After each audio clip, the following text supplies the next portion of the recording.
want to go traveling. I don't mind where we go, as long as I have my friends with me.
Thank you for...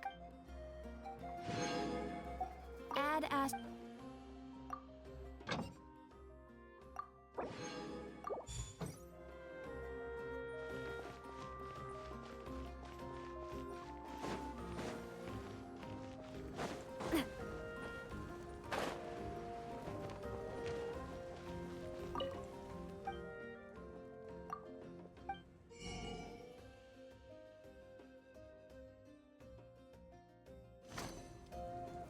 Need some high-calorie food urgently? You've come to the right place.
Witness the power of Gua. By royal decree. As you wish, main Fräulein. To ashes! Absorption test.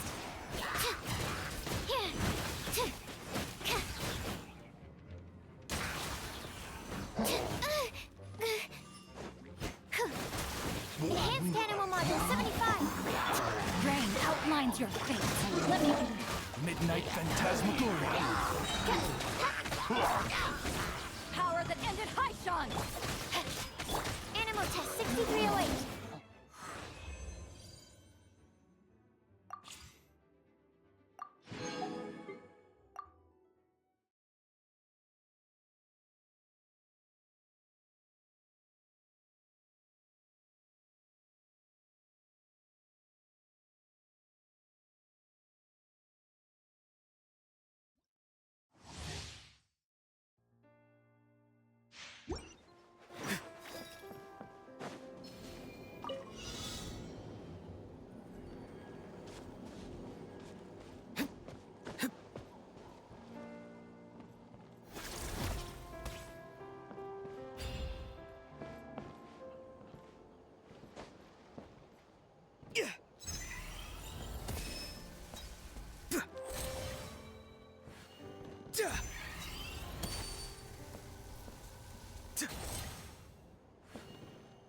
Be free.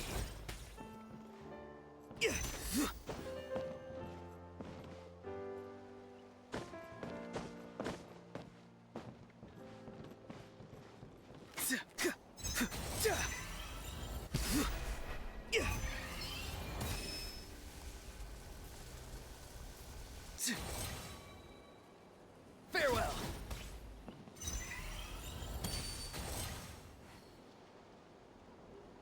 Tell me what you see.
Be free.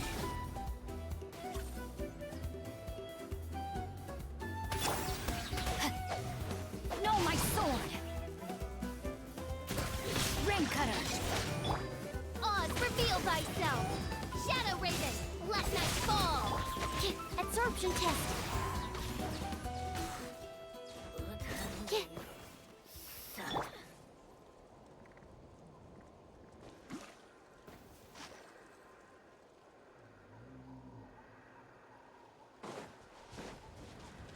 Go! You're free now! Farewell! Rain outlines your fate. As you wish, main Fräulein. Stand clear. Animal hypostasis emulate.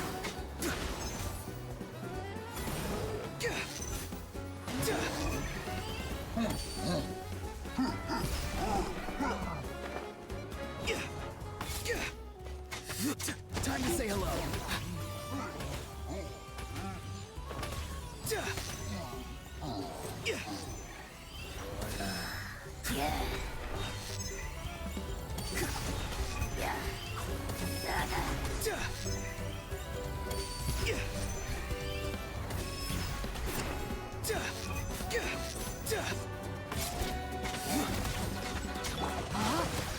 Witness the power of the work.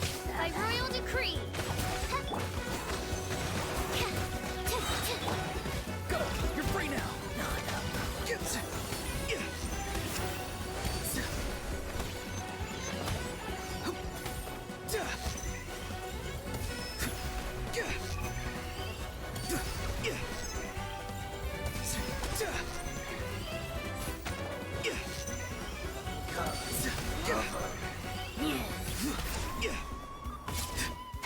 Oz, reveal thyself. Shadow Raven. Enhanced Animal Module 75. Not too far now.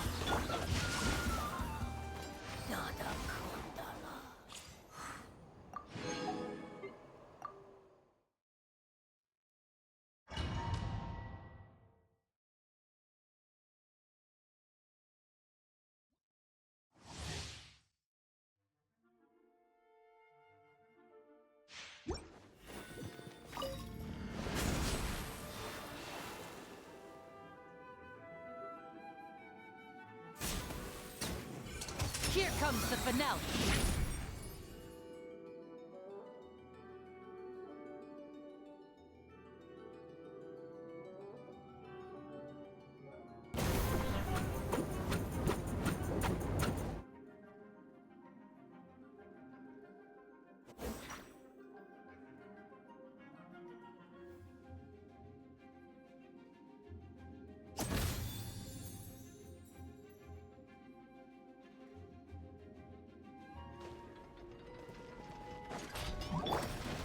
Lightning purified.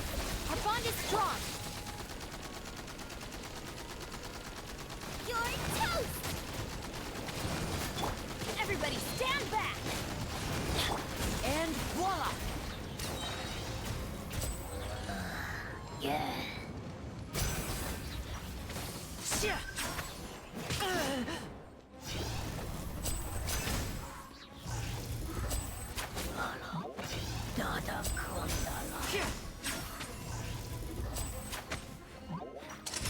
Let's get this show on the road!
Open fire!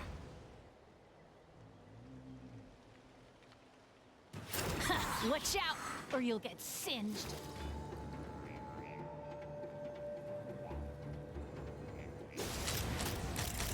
Bullseye! Not. What will it be?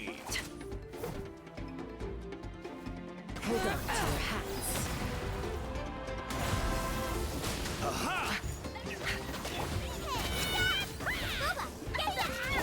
Midnight Phantasmagoria! Special!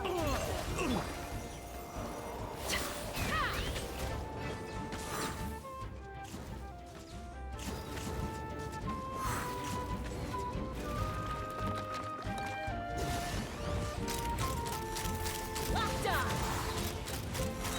Open fire! Fire in the hole! Locked on! Bullseye! Open fire!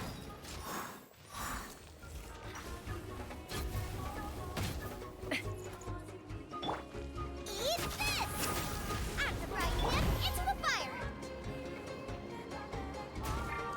Shadow Raven, let night fall!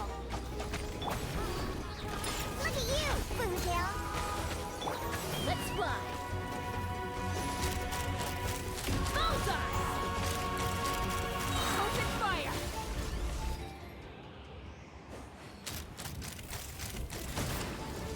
Bullseye!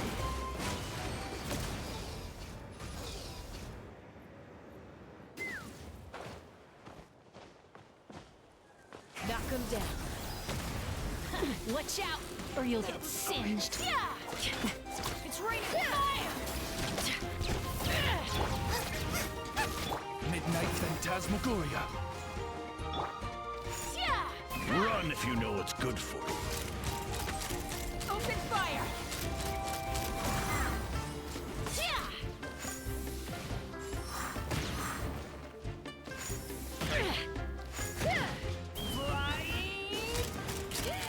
Locked on! That's all I've got. Hold on to your hats. You're toast! Diana Special! By royal decree! Let's run!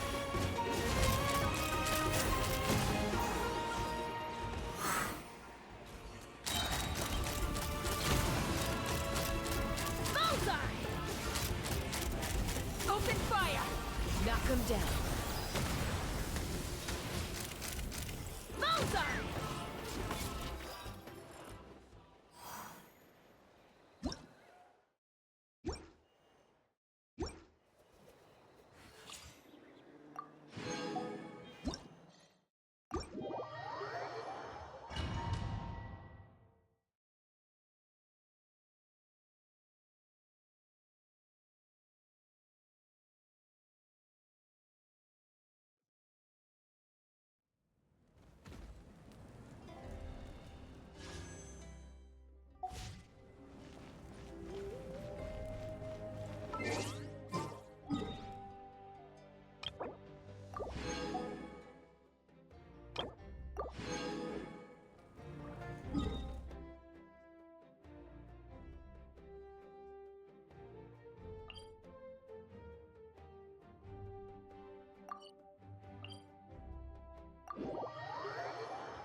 Oh, hey there, Chasca. Did Elder Alpa send you? Yeah, she's got other things on her plate right now. How are things looking here? Well, the inspection revealed numerous blockages all over the trial arena. It looks like they're the result of ley line disorders caused by repeat abyss invasions. Theoretically, we just need to clear those obstacles, and the arena will fill up with gaseous phlogiston again. But that's proving difficult to achieve in practice, for all sorts of reasons. Why don't you head on down and check things out for yourself? Feel free to ask the staff for more details.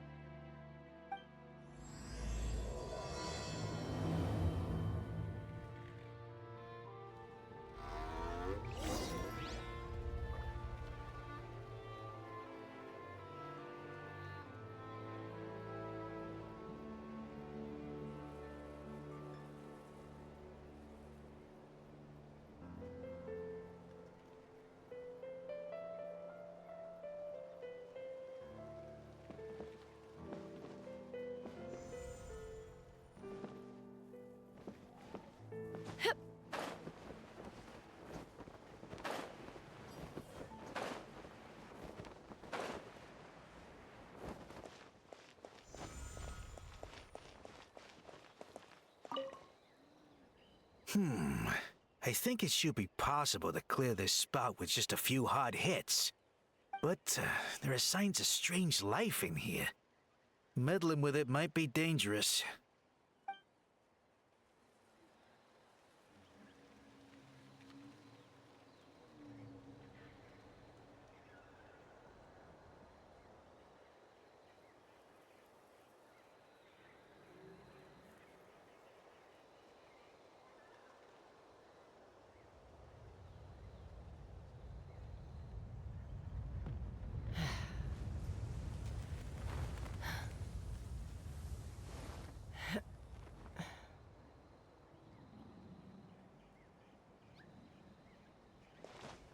Take me up!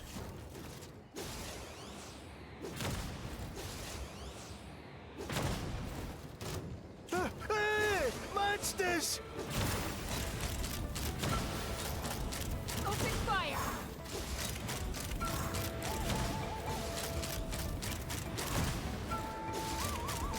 Bullseye! Bullseye! I thought I was done for.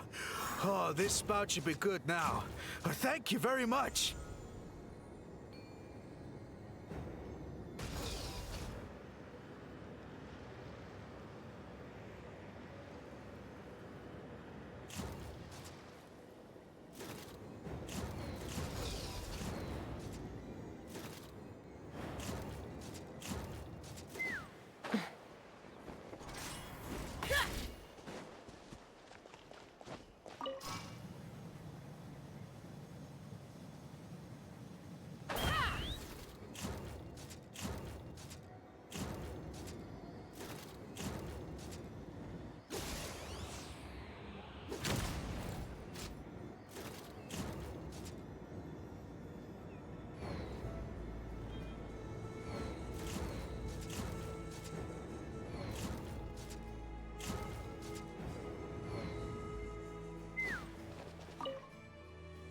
This is crazy. I put all of my strength into it, but it just won't break. Maybe Inkanak was right after all. If a stable structure is formed inside the solid phlogiston, I'll need to hit all the weak spots at the same time to break it. But how am I supposed to do that?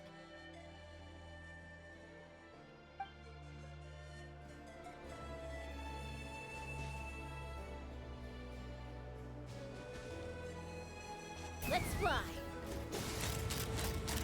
Locked on!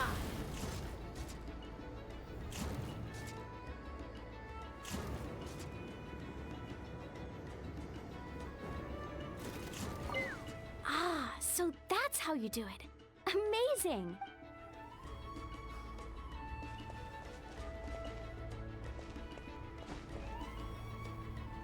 Take me up!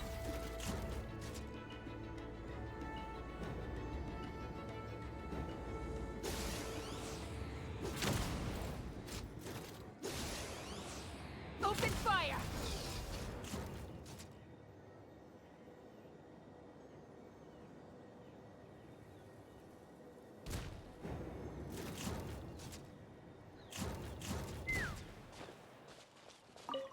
How strange. Why is there so much solid phlogiston here? Well, could be from the Children of Echoes. Maybe it got swept up here due to the ley line disturbances? And I did see those strange markings on the cliff. I can't think of a way to resolve this. Short of going all the way to the Children of Echoes to borrow a Tapetlisaur.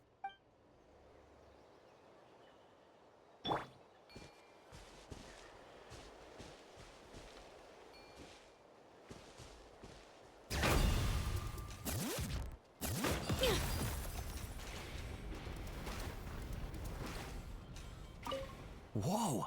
Did you see that? A Tapetlisaur just showed up out of nowhere. How did it get here? Just passing by, or... Huh. Well, not gonna argue with a good thing. The spout's clear. That's all that matters.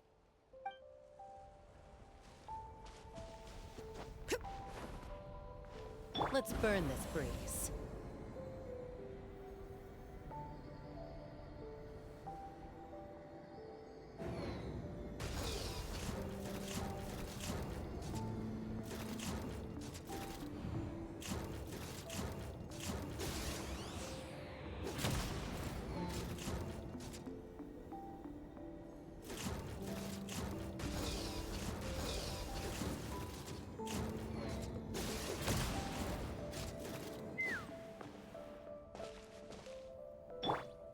Bring it!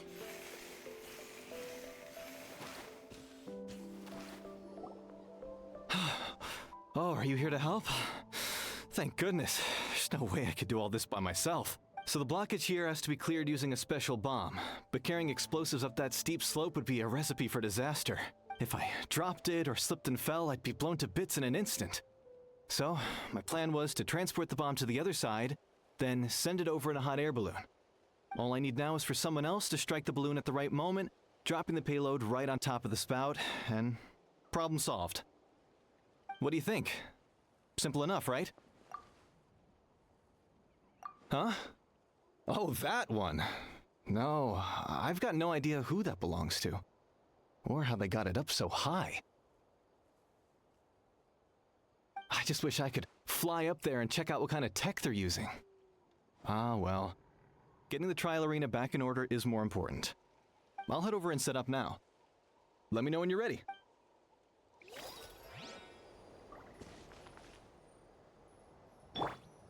All right! Get ready!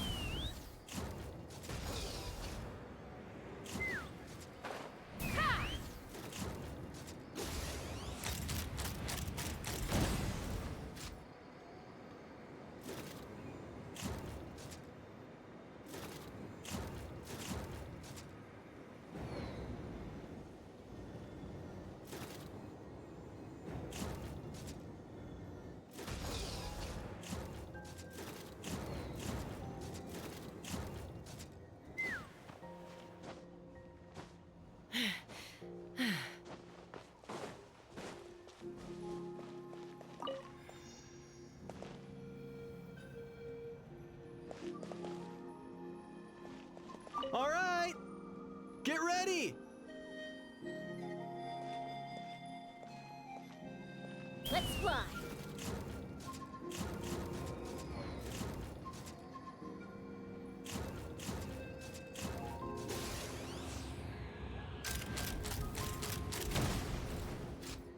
The gaseous phlogiston is being replenished. Looks like all the spouts have been unblocked. Let's head back up.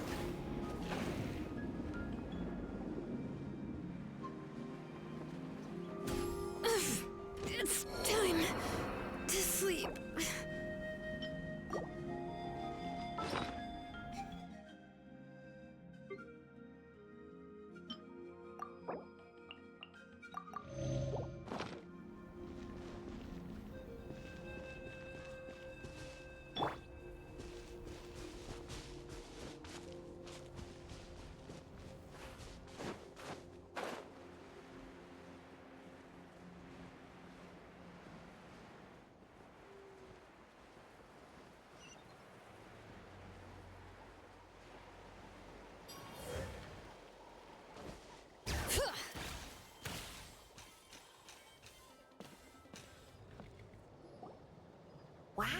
You took care of everything in no time at all. Incredible work! Now we just have to wait until the gaseous phlogiston is fully replenished. Then we can kick off the retrials. Actually, Inkanak, I'd like to do a test flight first, just to make sure we're not missing anything. Could you arrange that for me? Huh? But you only just finished getting the arena ready. There could still be other hazards we're unaware of. All the more reason to have me test it out. Think of it as another inspection. I guess you're right. With your flying skills, you won't be in any serious danger, even if there are hazards we overlooked. The conditions in this area seem a little unstable, but a test flight is the only way to catch any lingering issues. All right, I'll get things set up for you. Just let me know when you're ready.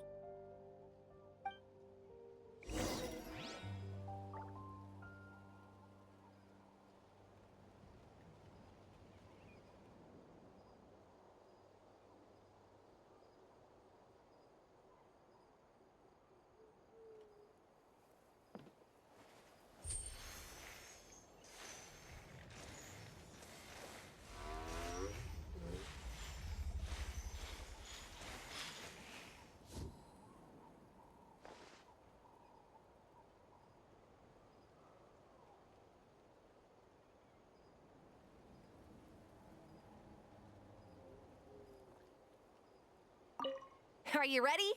This should be a piece of cake for Chasca. All right, then spread your wings and fly.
Giddy up!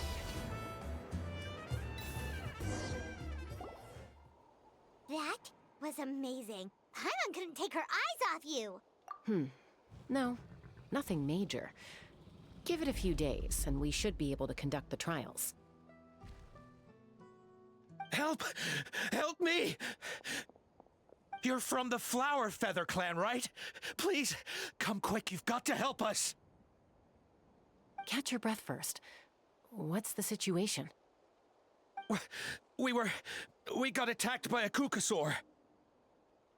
My friends are still stranded in the middle of the road with the goods we were transporting. Please, I'm begging you, save them! Huh? Are Kukusaurs really that aggressive? Do they usually attack groups of people unprovoked? Not in my experience, but there are exceptions to every rule. Let's go check it out.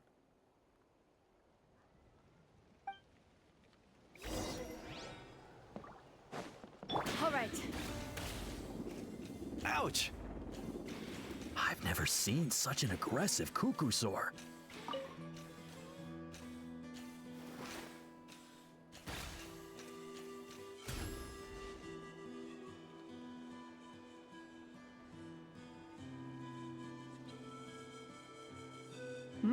Chasca? Traveler? This is a surprise. Elder Alba? Huh. So, where's this aggressive Kukusaur we've heard about? Already flew away. Looks like it backed off once it realized that reinforcements were coming. So why do you think it attacked these people in the first place? Was it after the food? No. These merchants are even transporting food. Ah! Thank goodness! The phlogiston wings are intact! Phlogiston wings. Thank you so much for coming to our rescue. These phlogiston wings are our most prized goods. If anything happened to them, it would ruin us. Wait a minute. Are you the merchants that were looking to collaborate with us? Wormy told me about you. Yeah, that's us. So I take it you're Elder Ulpa? I am. You must be exhausted from your journey, not to mention shaking up from the attack. Let me bring you back to our tribe to rest. We can talk business after you've recovered. But Elder Alba, what about the Kukasaur attack? Well, our guests here weren't seriously injured, and their goods are intact. Perhaps that Kukasaur was just having a bad day. There are so many of them around here.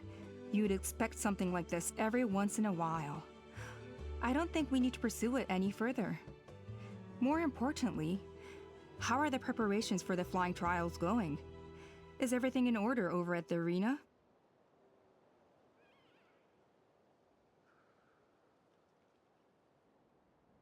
Huh? Did you say flying trials?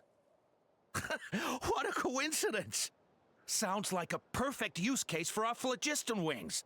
You'll be pleasantly surprised by what they can do. Oh, really? Now I'm intrigued. Well then, let's forget all about this Kukasaur attack for now. We have some serious business to discuss.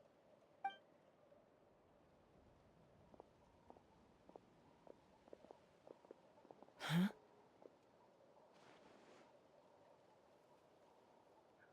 So that's it? That all went smoother than expected. Well, guess we'd better get going.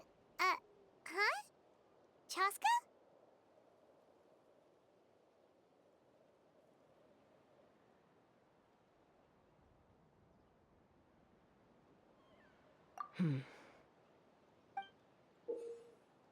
A blood-stained feather.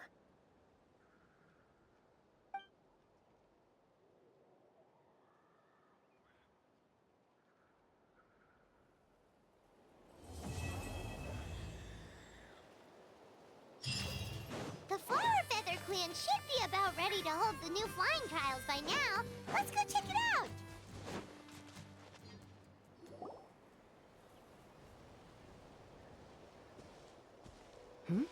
Ah, Traveler and Paimon. You came. Yep, and it looks like we made it just in time. Although, can't say the same for the Kukusaurs. Yeah, you'll see why soon enough. All right, get ready. 3, 2, 1, fly!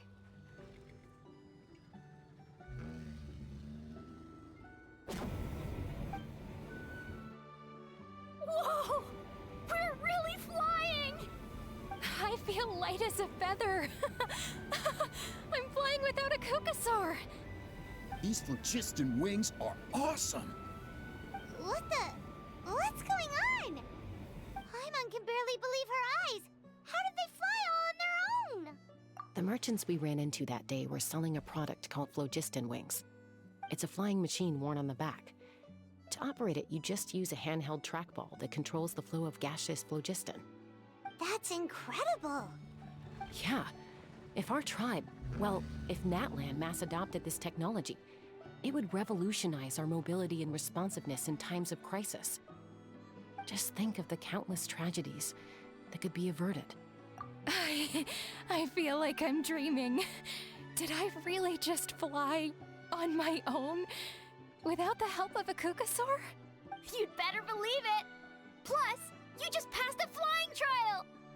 Right, Elder Alba? Elder Alpa? Should this really count as a pass? If we did the trial using phlogiston wings? Why not? The scoring rubric is about flying performance. It doesn't specifically say you have to ride a Kukasaur, does it? Yeah, maybe, but...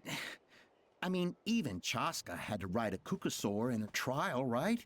And the whole point of a trial is to test both your flying technique and your ability to work with a Saurian companion. Well, if we can fly by ourselves, maybe we don't need to test the ladder anymore. Chasca, Traveler, what are your thoughts on this new invention? Right? That's what I think too. I agree that they have strategic value.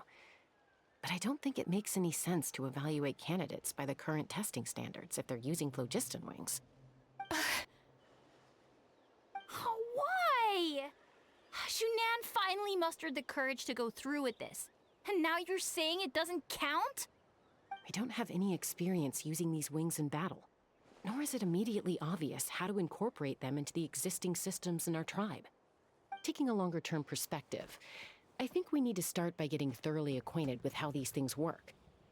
Then we can develop a new trial format with new assessment criteria, tailored to candidates using the phlogiston wings. You all raise valid points. But Chasca, while your proposal sounds perfectly reasonable, it would probably take years to put it into practice. We lost so many people in that war. These phlogiston wings could be exactly what we need to strengthen our forces and boost morale in this trying time. And as for real-world battle experience, there will be plenty of opportunities to gain that. I have high hopes for you, Junon. Huh? Hey, stop staring into space! Say thank you! Oh, thank you. Thank you, Elder Alpa. You have nothing to thank me for. Remember, the way you got your wings back was by relying on yourself. Oh, Elder Alpa! Bad news! Kukasaurs are attacking the merchants again! Again? Okay, everyone, stay put while I... Huh? Chasca?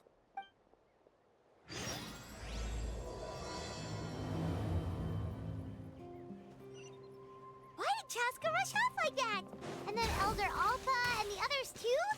Anyway, let's go see what this is all about.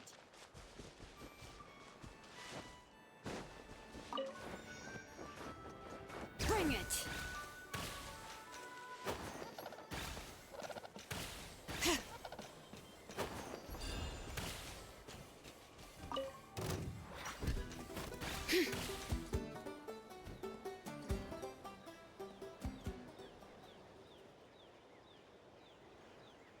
Oh, it's back! It found us again! Run! Get out of here! Curses. She's really riled up this time. Hey! Stop running! We'll never outrun a creature with wings! Get back here and let's fight!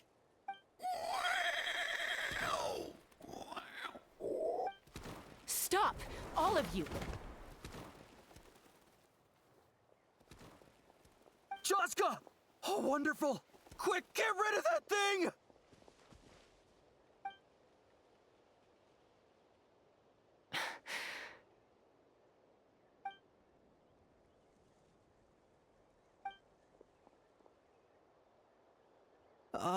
What's going on? Why isn't she doing anything? So it really is you, sister. Wait, sister? That Kukusaur is Chasca's sister?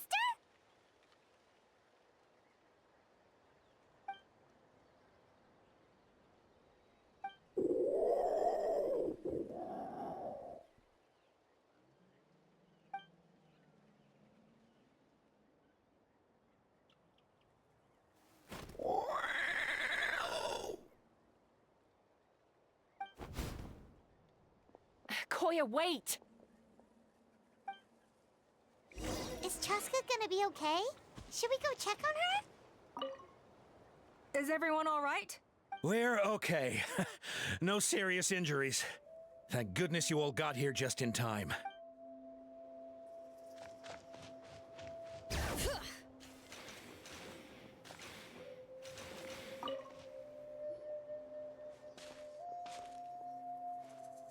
Chasca, are you okay? I'm fine. Sorry for making you worry. No point. She's an expert at hiding her tracks. Once she's shaken you off, you'll never catch up to her. At least, I always used to lose to her at hide-and-seek when we were kids. Well, yeah. You know I was raised by Kukasaurs. Anyway, she and I grew up in the nest together. Her name's Koya, and she's my big sister. We played together all the time, chasing each other through treetops or mountaintops. It felt like it would go on that way forever. until the day I was sent back to live with the humans.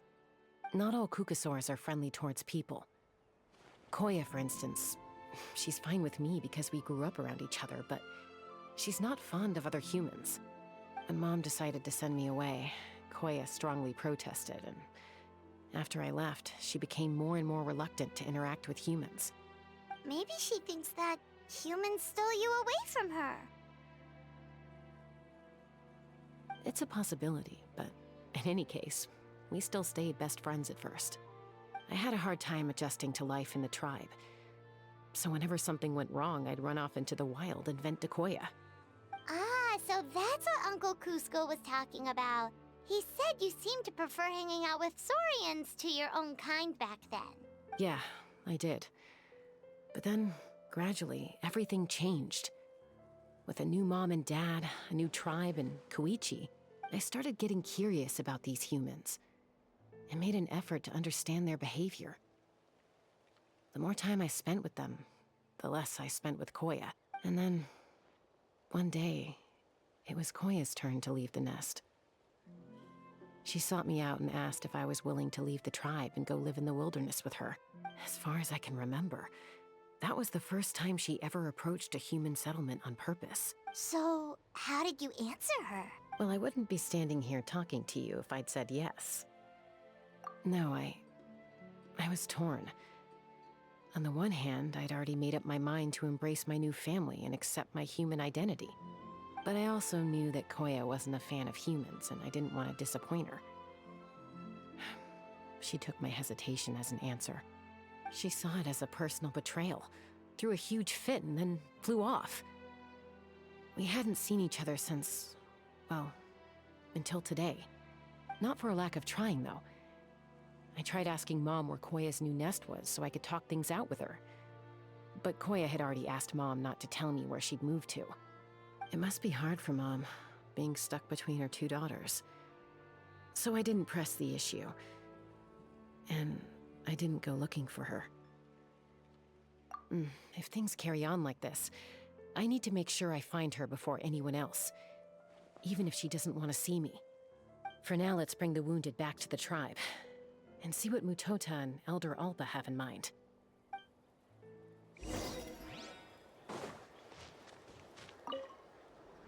What was wrong with that Kukusaur? Why was it so aggressive? If we just let it escape back into the wild, who's to say it won't attack again?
We should, take a break after all that running around.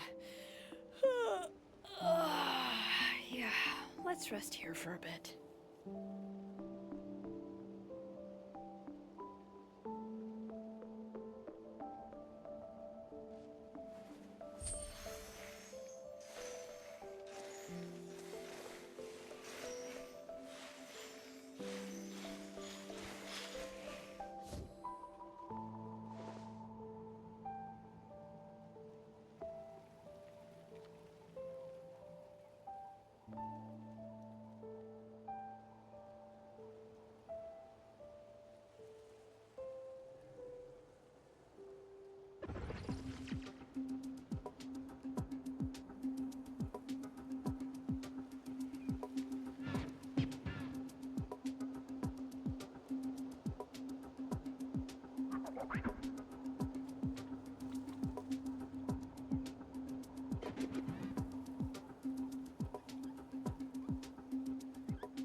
My potted plant on the porch has died again. I was watering it every day.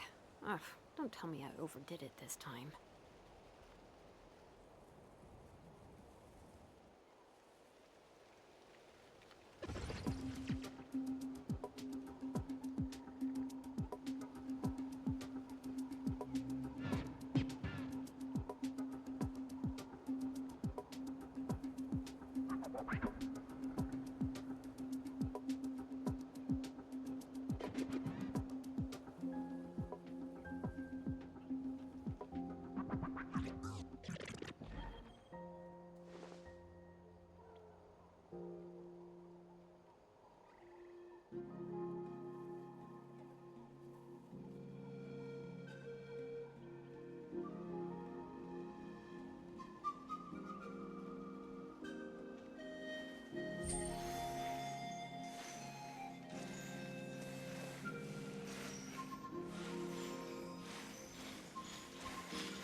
How many forging commissions do I still have to finish? Let's see. 1, 2... not so many as I thought. I'll get to them tomorrow.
My potted plant on the porch has died again. I was watering it every day. Ugh, don't tell me I overdid it this time.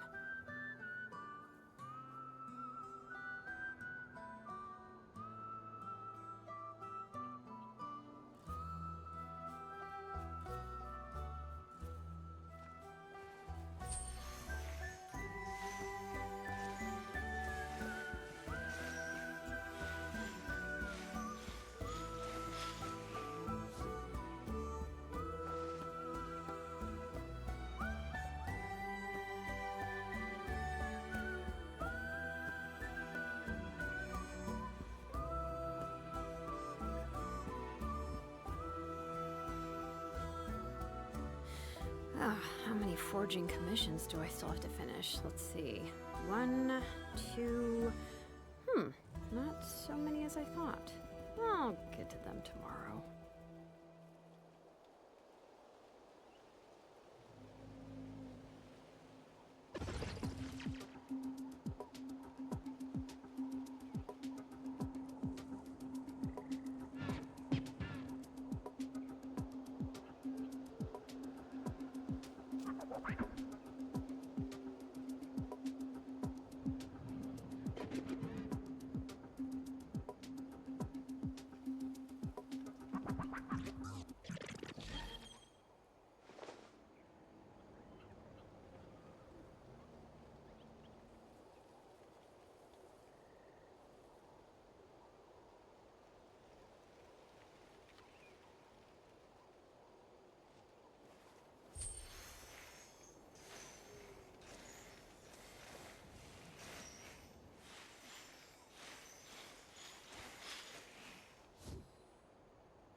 We should, take a break after all that running around.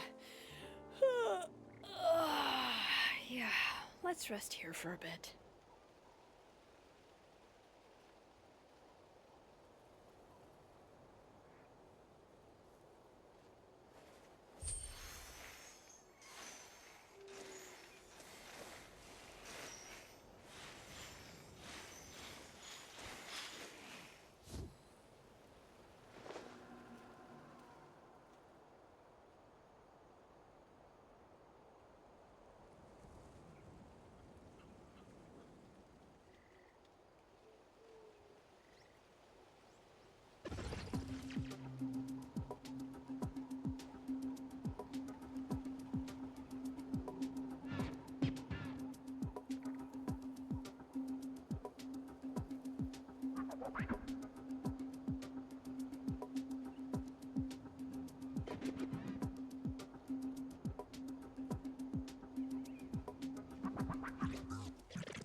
My potted plant on the porch has died again. I was watering it every day. Ugh, don't tell me I overdid it this time.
We should, take a break after all that running around. Yeah, let's rest here for a bit.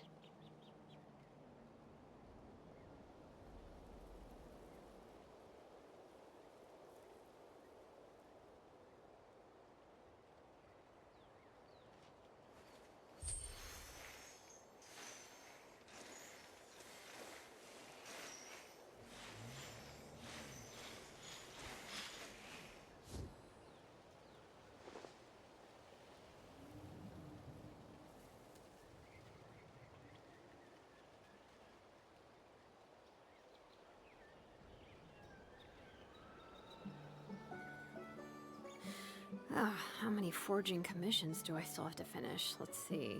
1, 2... not so many as I thought. I'll get to them tomorrow.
We should, take a break after all that running around. Yeah, let's rest here for a bit.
how many forging commissions do I still have to finish? Let's see.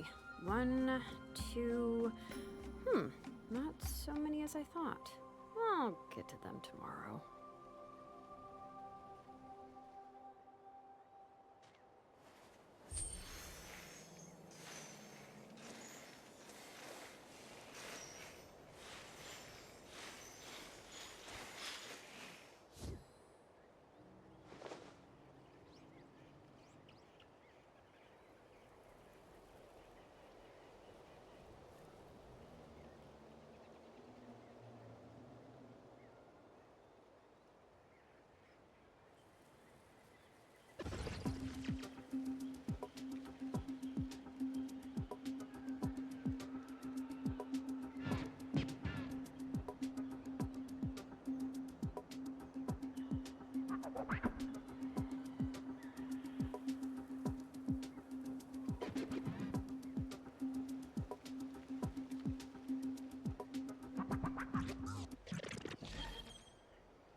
We should, take a break after all that running around.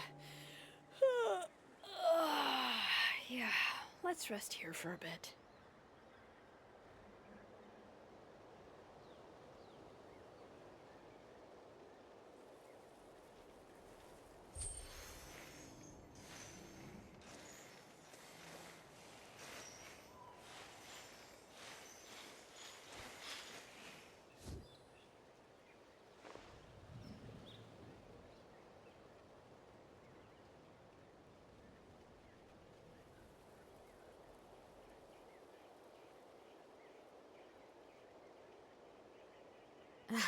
My potted plant on the porch has died again. I was watering it every day. Ugh, don't tell me I overdid it this time.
many forging commissions do I still have to finish? Let's see. 1, 2... not so many as I thought. I'll get to them tomorrow.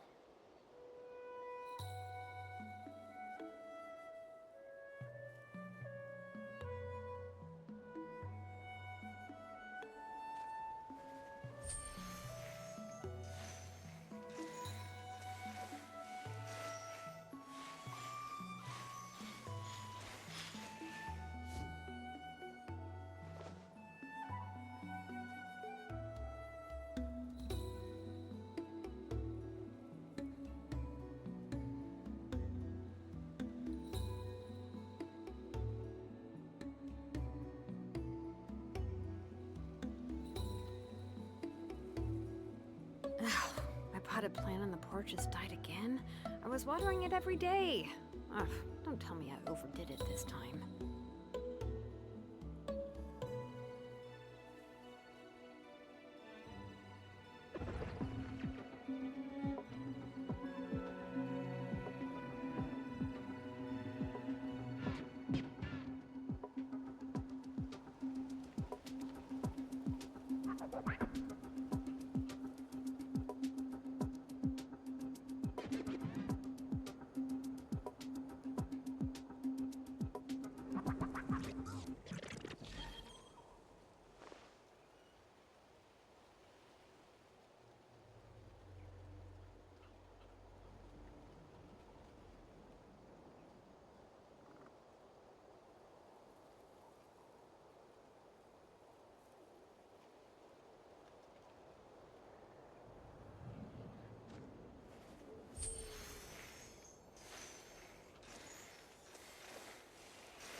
We should, take a break after all that running around. Yeah, let's rest here for a bit.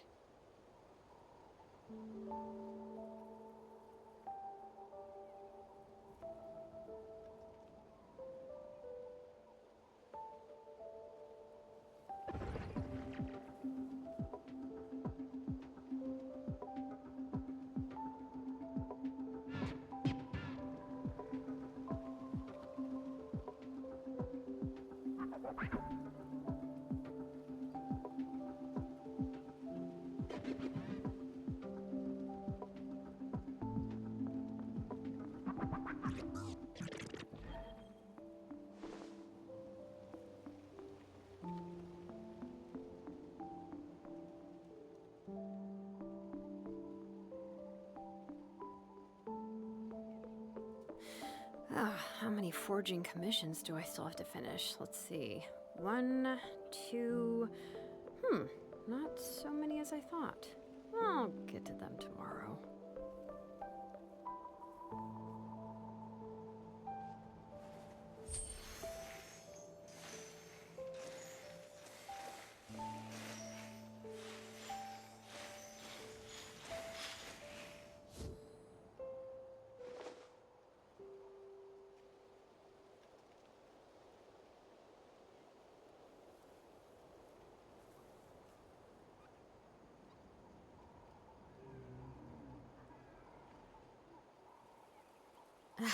My potted plant on the porch has died again. I was watering it every day. Ugh, don't tell me I overdid it this time.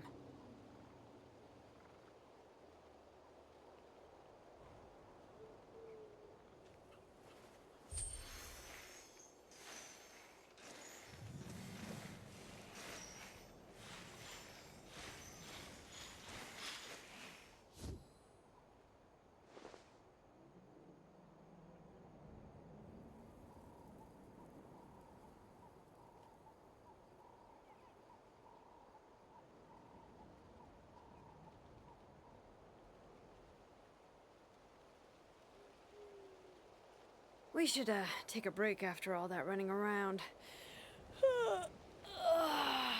Yeah, let's rest here for a bit.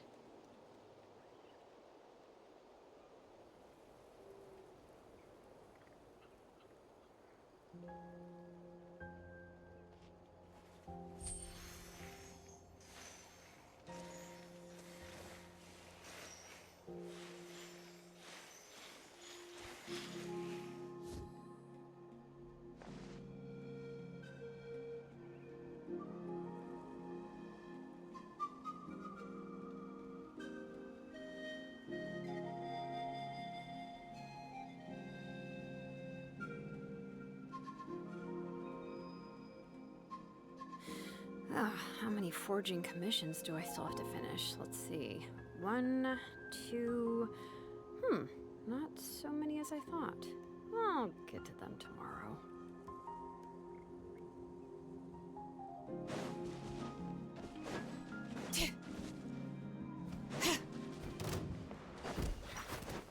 Bring it!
Yep.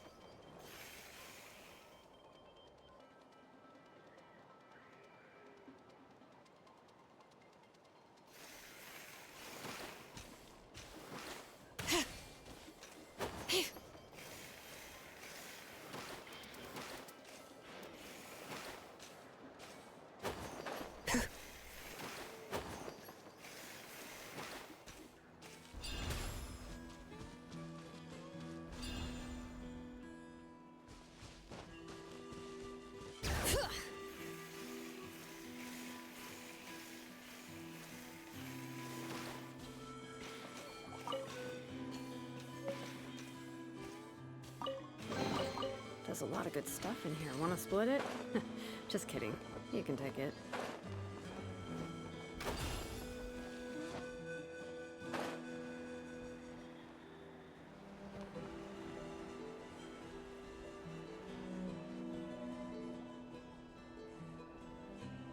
So, I hear there's been another Kukasaur attack. Ha! I knew it! They're wild animals, and they can't be trusted. Hey, show a little respect. The Kukasaurs are our partners. Maybe in the flying squad, but they don't give a hoot about the rest of us. Well, now that we have the phlogiston wings, do we even need the Kukasaurs anymore? Are you kidding? How are we supposed to protect our tribe without them? I didn't mean it like that. Huh? Protect our tribe? Or are you just scared that your precious flying squad will lose its prestigious position? You take that back! Things are changing so quickly. Chasca, there's a conflict emerging there. Aren't you going to nip it in the bud? The whole tribe's talking about this now. Breaking up a single fight won't solve anything. The real source of conflict here is the phlogiston wings, and what happened with Koya. On any other day, people would just brush this attack aside. After all, clashes between wild Kukasaurs and humans are no more common than those between people. But now that the phlogiston wings have entered the equation, it's sparked a debate over whether our tribe needs the Kukasaurs at all. I worry that we risk repeating the mistakes of the Cinder City. Back then, Lord Ochkon's hatred of the Saurians nearly destroyed the peace forged by the Pyro Archon, Chasca. To prevent things from deteriorating further, I'd like to task you with restoring peace to the tribe. I will. Traveler. You've already done so much for Natlan, and the Flower Feather clan has no right to ask more of you. But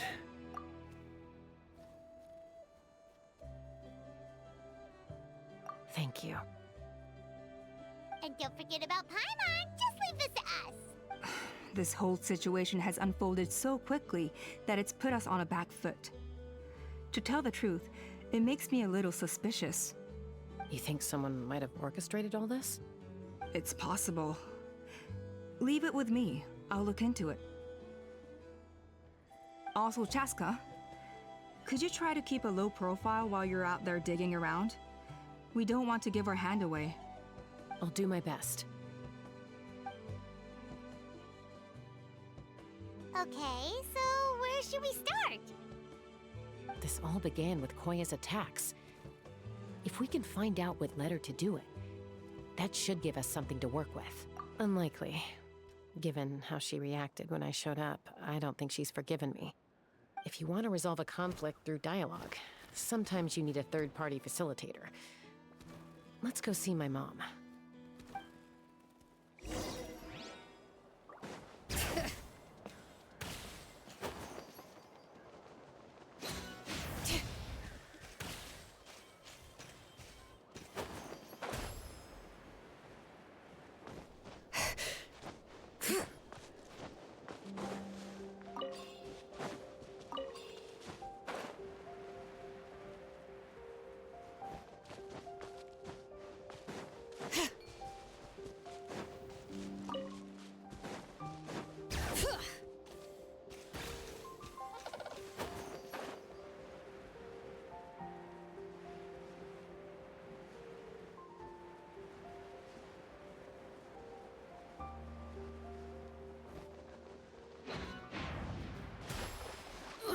The flames have gone out.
Off we go.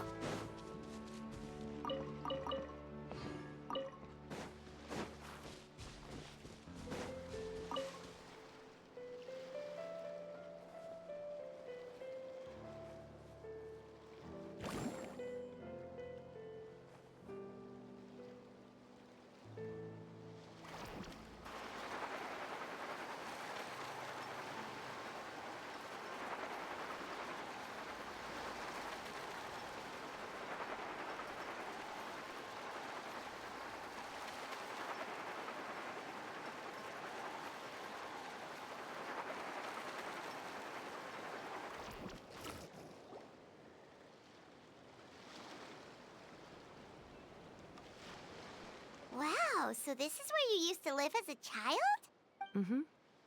When I was little, we used to do this thing where I'd jump from the top of this tree, and Koya would fly over from the platform and catch me in midair. Or sometimes we'd both fly from the treetop together, and then after some aerial maneuvering, she'd throw me up onto that platform. After we got a bit older, we went to the nearby shores looking for even greater heights. Stop! You're gonna give Paimon a heart attack! Oh, really? I just thought it made a fun story. Then I'll share more with you when there's time. Anyway, back to the matter at hand.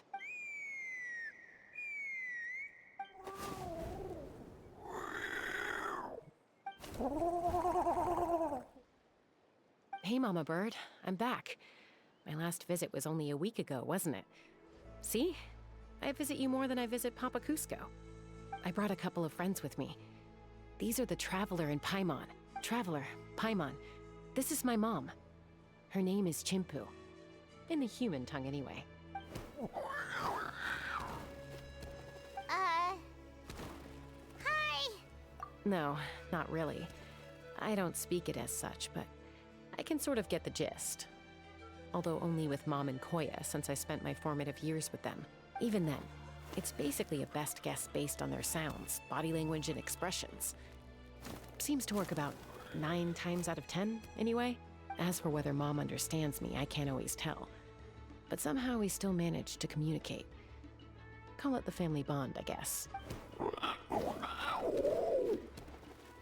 Don't worry. I'm doing well, but I think Koya might be in some trouble. I know she's never been a fan of humans, but she's never deliberately attacked them before either. What's behind this sudden change? Does, Auntie Chimpu know anything? Doesn't look like it. Koya hasn't visited her in a long time. Then, could you please tell me where she's living nowadays?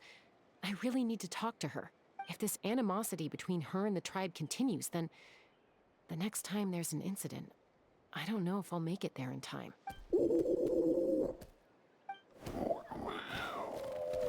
She said she'll take us there. Thank you, Mom.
Let's finish this Which fast. will it be?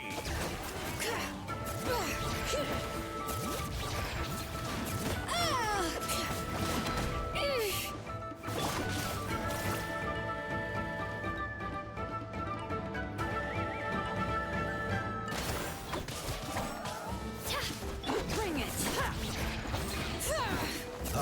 That's awesome!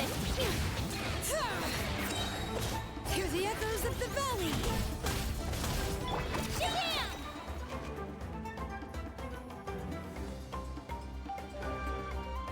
Get back! That was quick.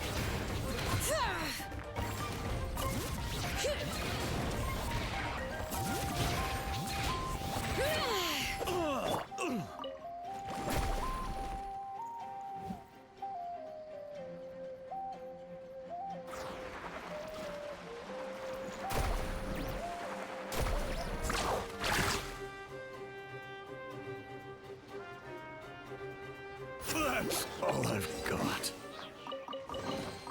The best stuff's always at the bottom.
we may leave at any time.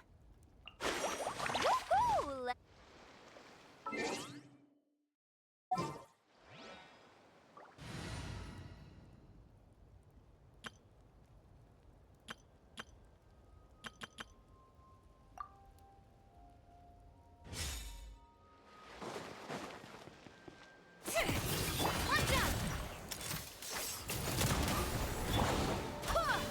Wind, hear me.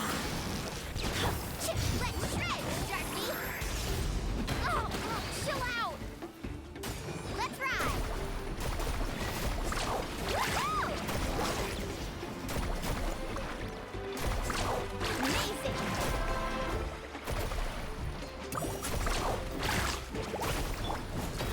Hey there!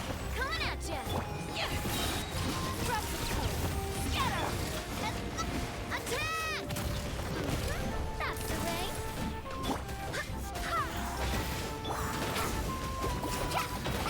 Oh, faster!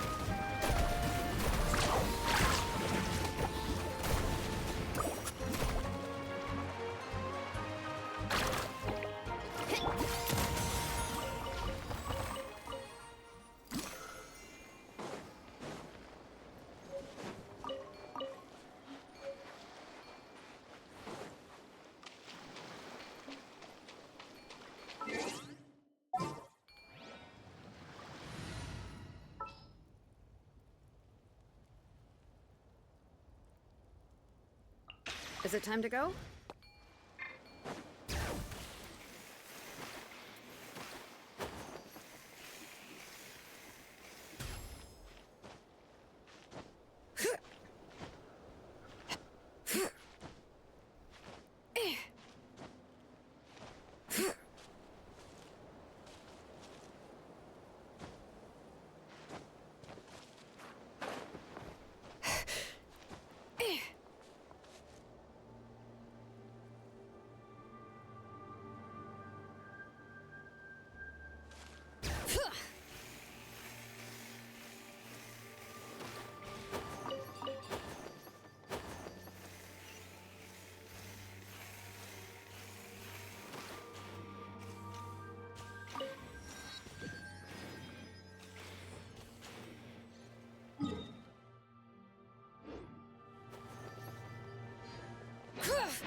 dropped it! Quick, pick it up!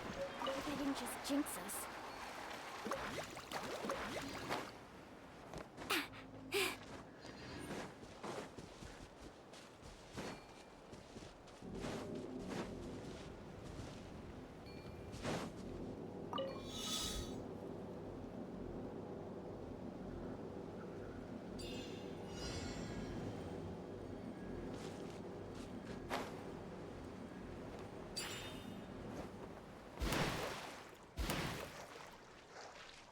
Let's ride!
Carving waves!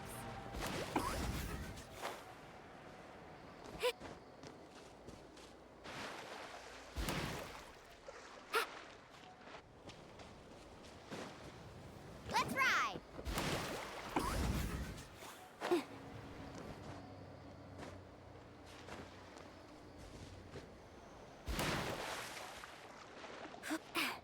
Carving waves!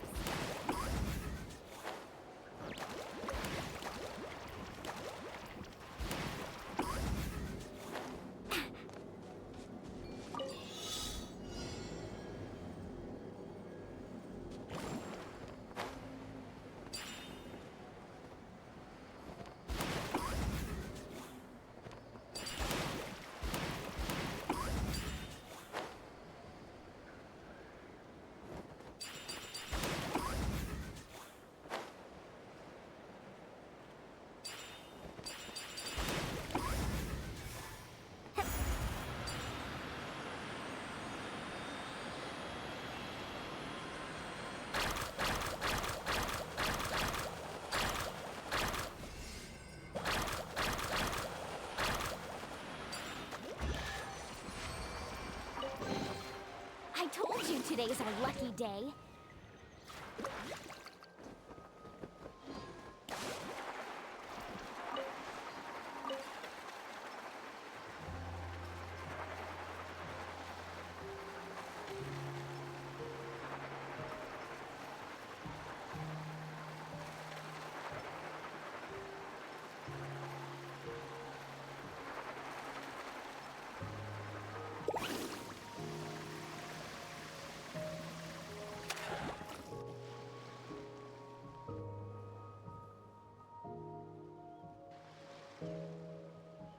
This is a really remote location. Guess she was trying to get as far away from humans as possible. We stay here? Okay. Got it. Traveler. Paimon. Mom says we should stay out of sight for now.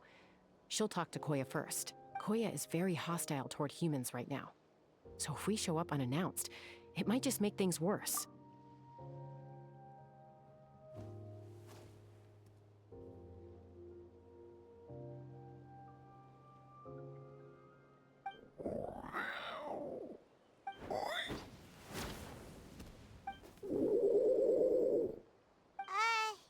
Any idea what they're saying?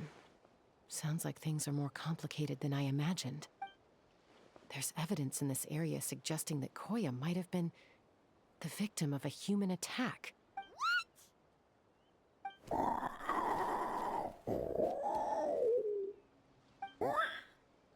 No! It's Chime, Koya's child. The attackers kidnapped her. They came over the sea, under the cover of night, and they took Chime. What the heck? Who would do such a thing? I searched day and night, and finally found them.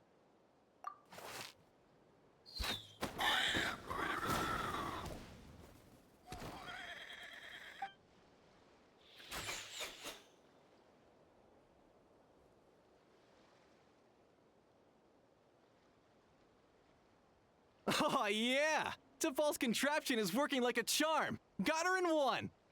Hey, there's another one! Wait, is that the one that got away last time? Who cares? Just get them all. T'Pol pays us per catch.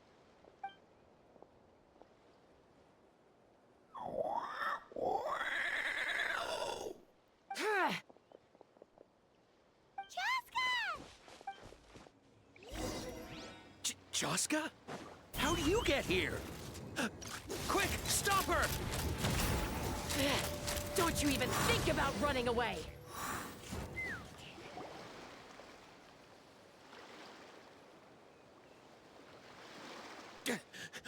Don't come any closer, or I'll... Go, Phlogiston Wings! Take me out of here! Uh-oh, looks like it malfunctioned. This is bad. Mom and Koya are already injured. And if that thing explodes right next to them... Help!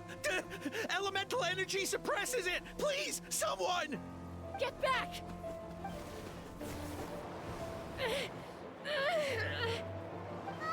It's still going, and it's getting worse. Guess we need a more permanent solution. All right then.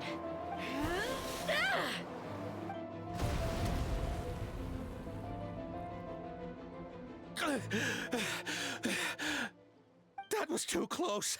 I thought I was gonna die.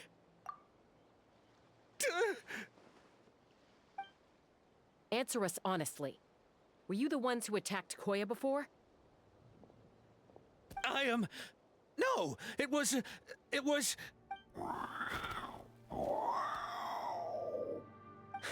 Well, she says it was you. Just tell me, who sent you here? It was T'Pol. He told us to catch all the wild Kukasaurs we can find. And he also said that this Kukasaur has become a thorn in his side, so it needs dealing with urgently. T'Pol? Huh. Sounds familiar. But where from? Well, he tends to send his orders in writing. He pretty much never communicates with us in person. When he does, he wears a mask to hide his face. And whenever we trade Kukasaurs for Phlogiston Wings, we deal with his henchmen. So you didn't even make those wings? All we did was slap some labels on them and transport them over here, to make them look like they're imported. To make it harder to trace their origins. I don't know, honest! Well, that's mighty convenient, huh? What about if I held a gun to your head? Would that change your answer? No need. I'm sorry. I'll tell you everything I know. T'Pol doesn't tell us much, but he always stresses that he wants them alive. So that gives us some clues. This is just a best guess, of course, but we suspect that the gaseous phlogiston stored in the trackballs is drawn directly from the Kukasaurs. What? Easy now. You're still injured. Hey, keep talking. Yes, ma'am. So, the gaseous phlogiston has to be highly refined in order to power the phlogiston wings. The slightest imperfection can have disastrous consequences, as you just witnessed. But the Kukasaurs have a natural ability to process gaseous phlogiston. So, if you use them as an intermediary, then... That's enough. So the Kukasaurs you took, where are they now? T'Pol should have them. But no one knows where he's based, apart from him and his henchmen. We've tried looking for it ourselves, even followed them a few times. but we always end up losing track of them. Random thought. Maybe they're hiding up in the sky? T'Pol. T'Pol. I'm sure I've heard that name. Maybe it was... Chasca, Traveler!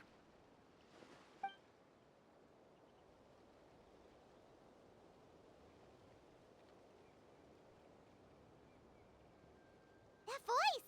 It's Alpa!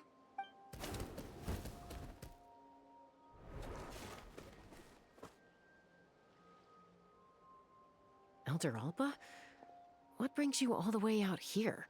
Well, I was patrolling nearby when I heard the sound of an explosion. What's going on? I don't believe it. Elder Alba, does the name T'Pol ring a bell to you? I feel like I've seen it written down before. Maybe in a list of candidates for the flying trials? Huh? So he's a member of your tribe then? No. If he was a member of the Flower Feather clan, I'd definitely know him. Now that you mention it, I do remember a young man from outside our tribe who came to participate in our flying trials once. You were away on a mission at the time, which is probably why you don't remember him. He was a craftsman from the Children of Echoes, but he'd always dreamed of soaring the skies, so he wanted to join our flying squad. The Children of Echoes?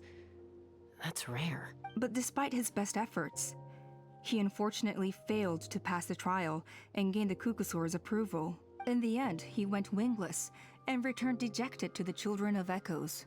Wingless, huh? Maybe he invented the phlogiston wings to get revenge on the Kukusaurs. Perhaps. Or maybe it's simply his way of dealing with his regrets over his past flying endeavors. Either way, it doesn't excuse his abuse of the Kukusaurs. I'm gonna take these guys back and expose the truth to the tribe. It's time for this conflict to end. Easy, Chasca. Remember what I said about keeping a low profile? The ringleader still hasn't shown himself, and this man's allegation about powering the phlogiston wings with Kukusaurs is only speculation. Bringing these men to the tribe now won't win over any current supporters of the phlogiston wings. In fact, it may even escalate the conflict further. After all, many are mistrustful of the Kukusaurs after recent events. Is that why T'Pol waited until now to try to capture my sister? I don't know.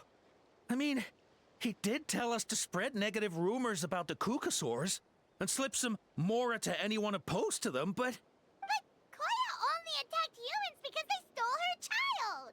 Nevertheless, we will be hard-pressed to change people's minds while emotions are running high. Unless we have irrefutable evidence.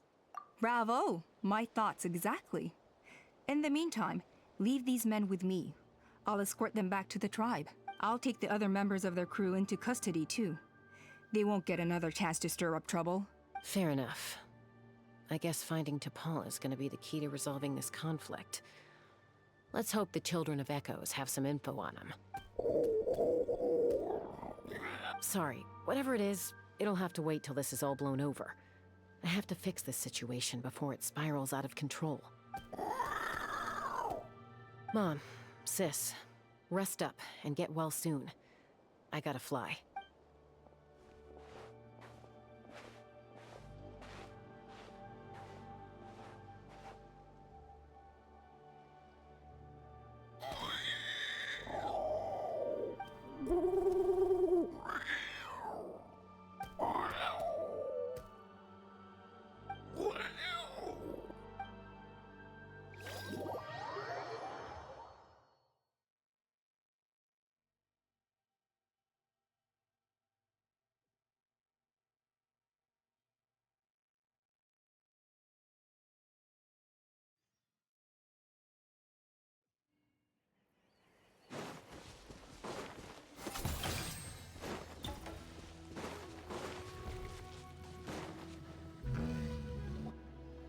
So Alpa says that T'Pol's from the Children of Echoes. But how do we track him down? Just ask around until we find him? Let's start by talking to someone we know. It'll be faster that way.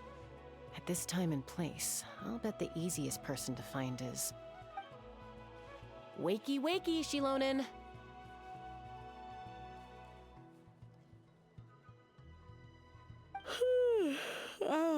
it's you. Okay, give me a second. I'll come down.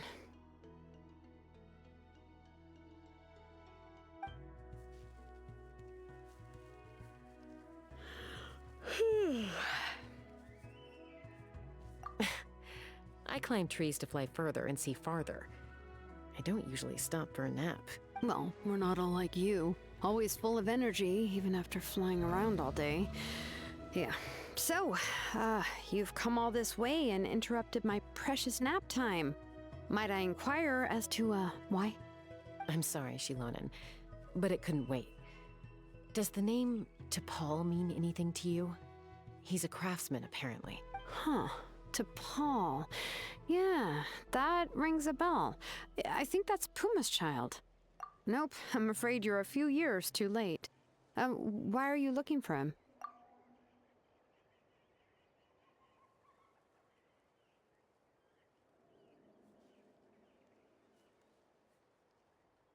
Huh, phlogiston wings. Wow, okay. The kid actually pulled it off. Well, looks like, no more rest for me today. Pulled it off? You mean he's tried making something like this before? Yeah, he started trying to build a flying machine right after he got back from the Flower Feather clan. So right after he went wingless, then. Was this flying machine anything like the gun you made me? You mean your gun that's harder to tame than the proudest Kukasaur? No, he wanted to build something that allows anyone to fly freely, even if they're not naturally gifted. But he never got very far back then, though. Blew up his workshop a few times and barely made it out alive. I never really kept up with him after that. His parents traveled a lot in their youth and only returned to the tribe after he was born.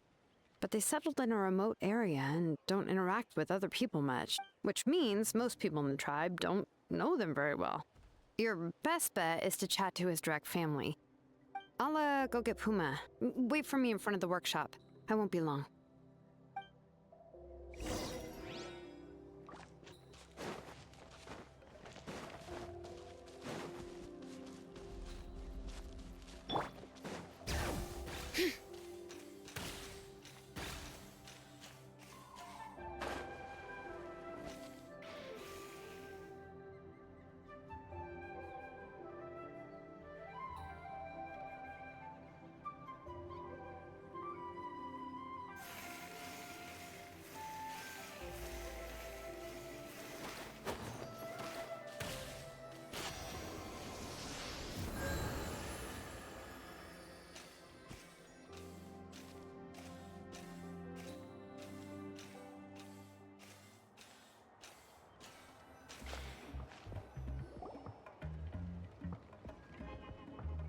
I'm back.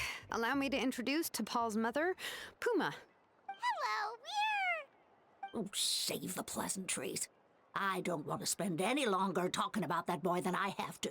Huh? I disowned him long ago. He is no child of mine. All he cared about was his pipe dream of reaching the sky. Oh, we tried to talk sense into him, but he was obsessed. And then when he left us, he spouted some nonsense about building a workshop in the sky to avoid the constant criticism of us ground dwellers.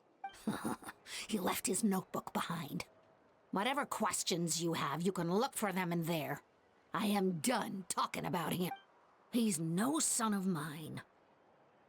He never called me Mom anyhow.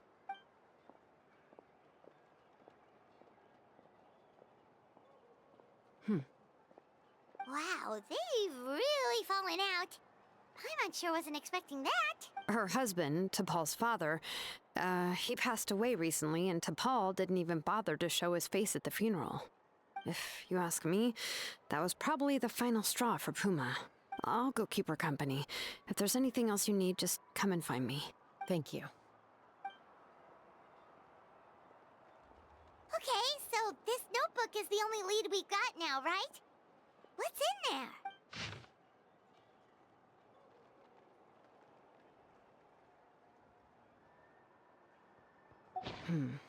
Some early designs for the phlogiston wings, and some theorizing about an airborne workshop, Natlan, the Cinder City.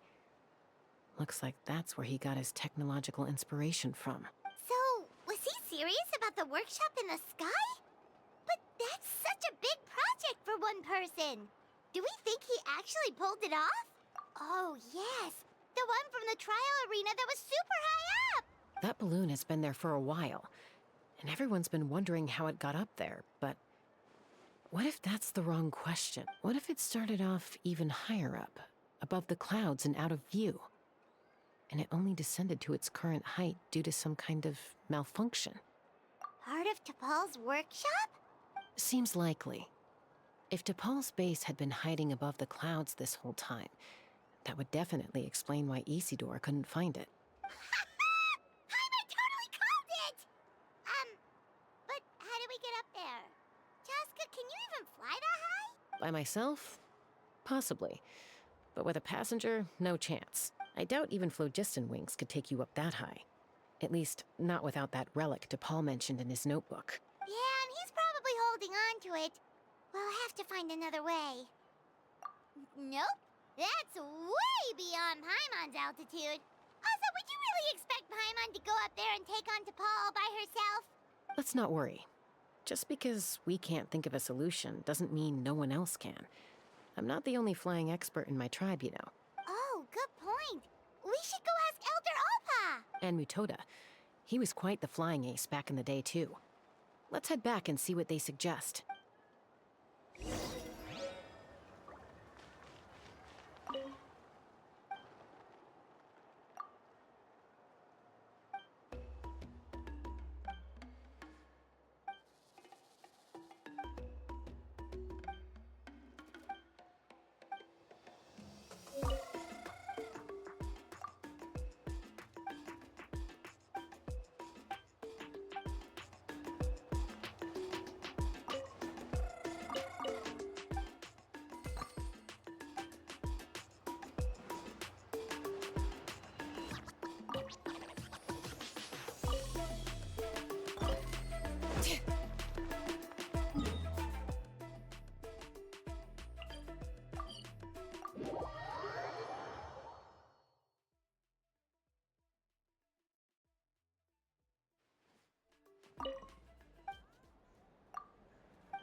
Chasca, you're finally back. Things are getting really tense in the tribe. Have you made any headway with your investigation? Some people even think we arrested the merchants just to support the flying squad and crack down on the phlogiston wings. We found some promising leads, but there's a major obstacle standing between us and the irrefutable evidence we need. A relic from the Cinder City? So Och Khan's still managing to sow discord, even after all these years. An airborne workshop and a hot air balloon above the trial arena. And that's where you're trying to get to now? Neither phlogiston wings nor a Kukusaur can take you that high up. Do you really think that's where T'Pol is hiding? You know what? There might just be a way. Really? Do you still remember those spouts in the arena? When they were all blocked, the gaseous phlogiston was trapped and unable to flow. But now, it's flowing freely. If we were to block them up again... You mean all of them except the one at the very top of the arena? To build up the pressure there? Precisely. With all the gaseous phlogiston flowing through one spout, it would create a high-pressure wind current. And then we just ride it up into the sky! Yes. It has its risks, but with Chasca's abilities, I think she could manage it. It's an extremely risky approach, but I agree that it's feasible. If you want to give it a try, check with Inkanak at the trial grounds. She can explain how to block the spouts. Chasca, if anyone has a hope of seizing this evidence from the high heavens, it is you.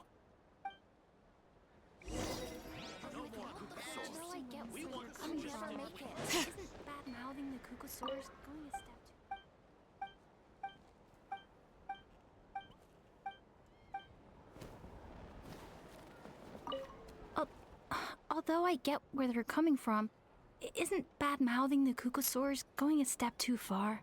But without the phlogiston wings, I'll never make it.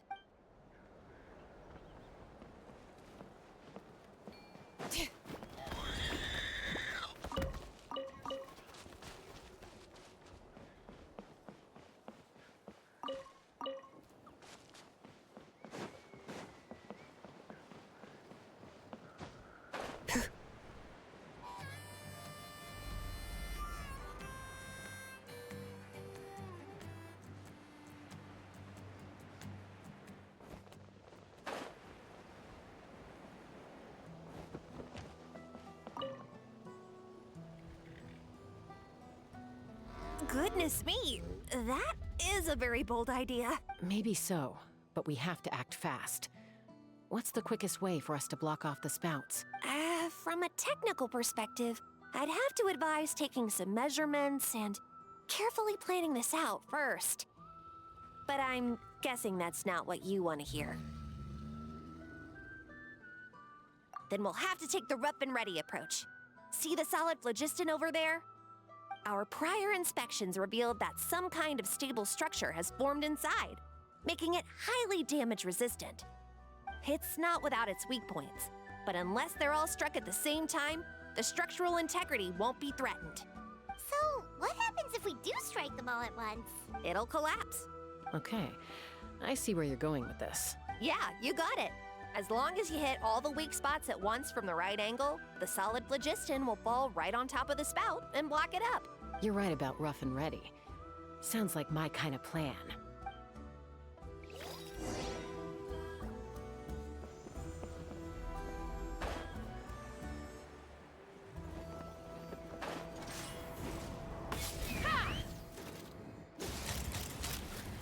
Locked on!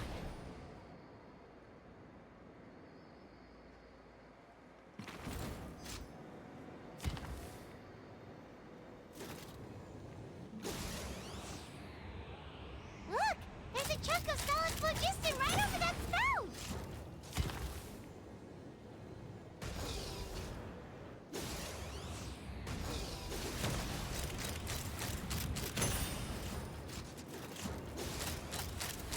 Bullseye!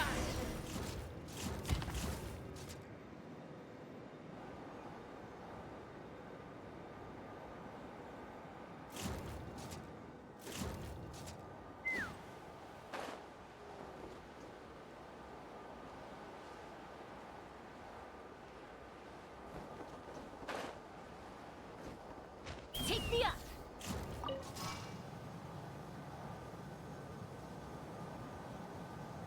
Yeah!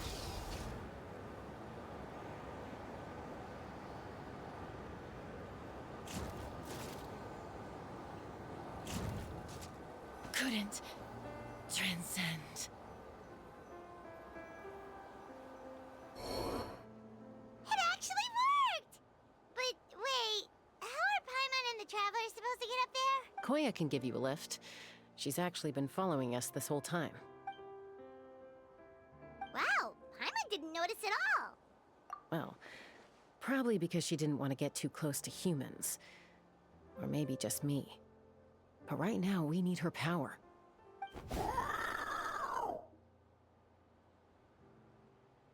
Whoa, you didn't even have to summon her!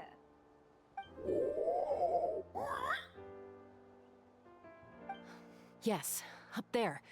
That's probably where Chime is. All right, let's go have a little talk with this T'Pol.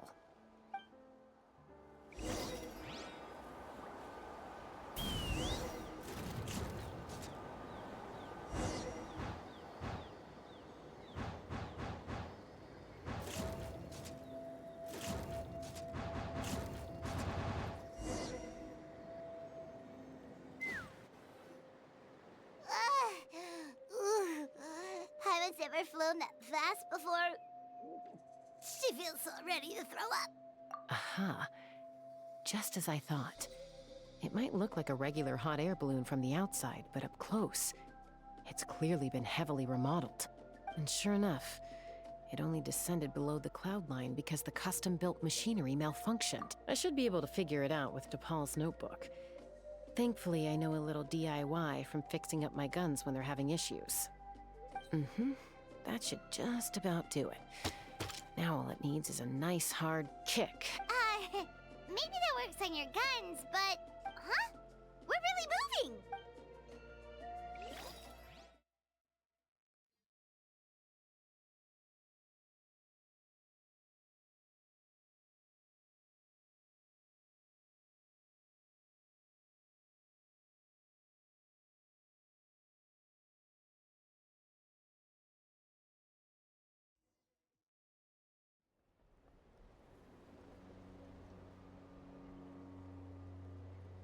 Here it is!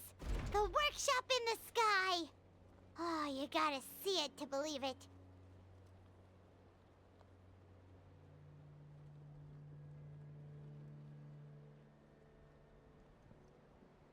Makes you wonder why T'Pol even bothers with phlogiston wings when he has tech like this. Well, according to the notebook, the platform beneath us runs on components from the Cinder City. Those can't be mass-produced. Also, I have some doubts about its mobility after seeing how it moved just now. For someone like T'Pol who dreams of flying freely, this definitely doesn't cut it. But if he's got that relic, he should be able to make a set of prototype wings for himself, right? Why bother making a whole flying workshop so he can mass-produce them? But this doesn't add up. If he's already achieved the power of flight, then he must have bigger dreams we don't know about. But what? With any luck, we'll find the answers in his workshop.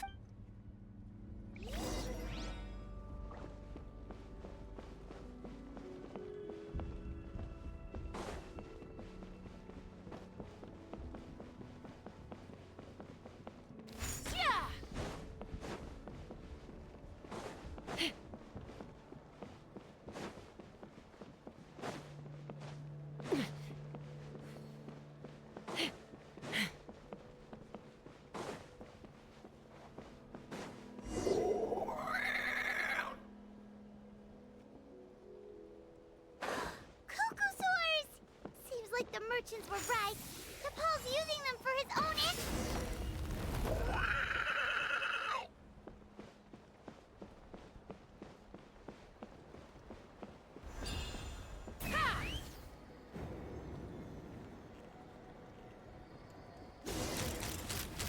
Open fire! Why won't it fly away like the others? She's still breathing, but barely. By the looks of it, T'Pol was using these cages to extract phlogiston from the Kukasaurs. Once a Kukasaur is drained of phlogiston, it becomes too weak to move. We'll have to come back for these ones after dealing with T'Pol. Let me see. Looks like a record of his phlogiston research. Log number 330. With the support of... I was finally able to launch the airborne workshop. Even though it relies on the relic for 80% of its power supply, I've at least taken the first step. Log number 348. Research on the relic is progressing well. I should be able to replicate the technology and scale up production very soon. Has proposed a name for this groundbreaking invention: the phlogiston wings. I think I'm getting close. Soon, I will achieve my dreams. Log number 377. Encountered some issues with the new, smaller model phlogiston wings. The gaseous phlogiston showed some volatility during the refinement process. Thinks we should proceed at a more cautious pace with the refinement experiments. But after so many past failures, I have to prove that I will succeed this time.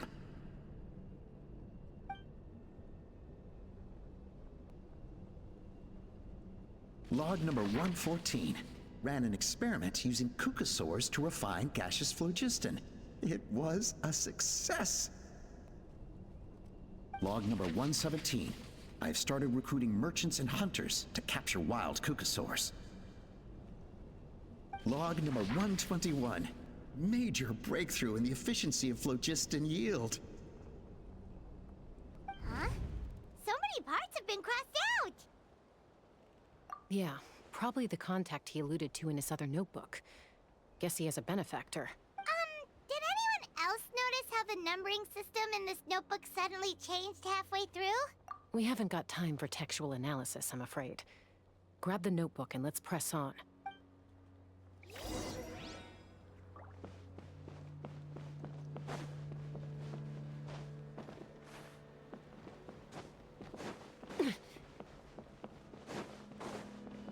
Huh. Never seen one of these before. Looks like this was built with the Cinder City components, too. You're not thinking of giving it a nice hard kick, are you?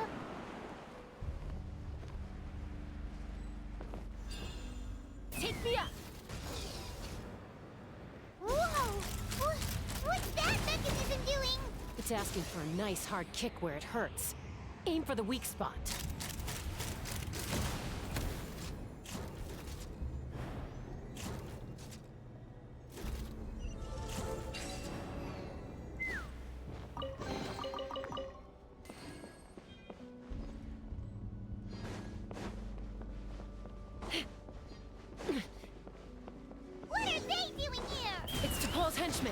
He must have brought them here using the relic in his prototype wings.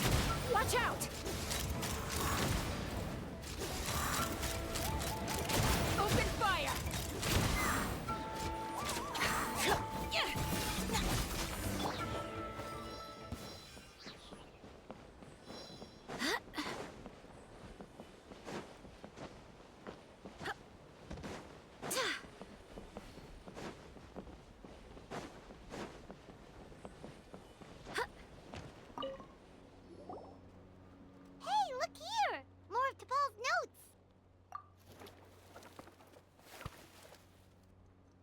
Log number 403.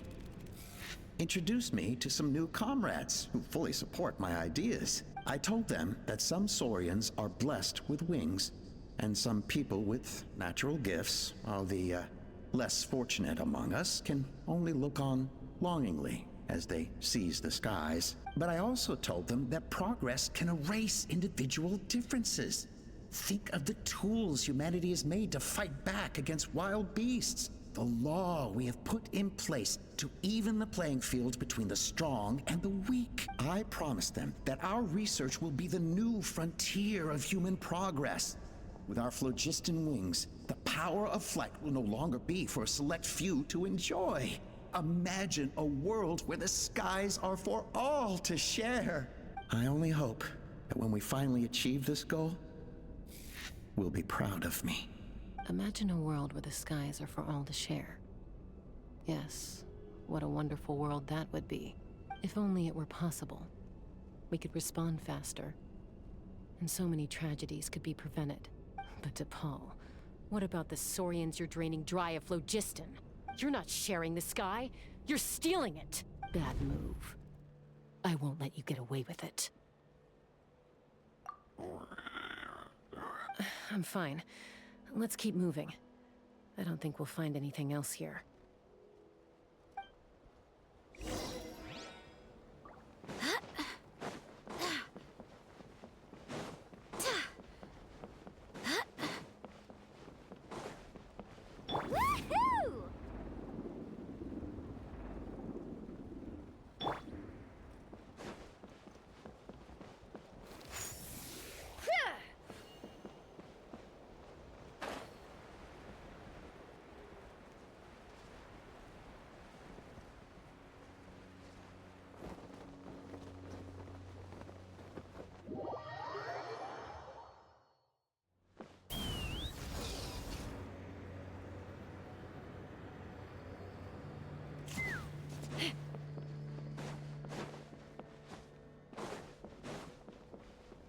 Take me up!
I can't believe he captured so many Kukasaurs.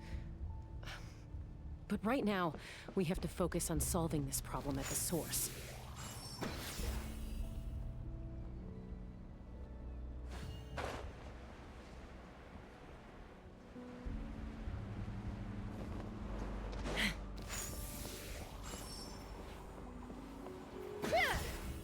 We freed all the Kukasaurs we could, right?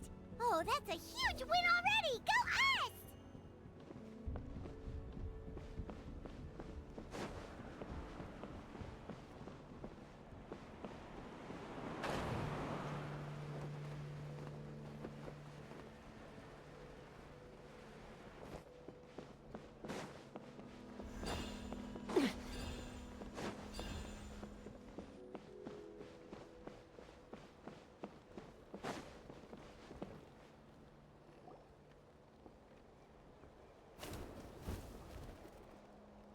Looks like we've reached the center of the workshop. And still no sign of Koya's baby! Let's search this area for now. If we still can't find Chime, we'll double back.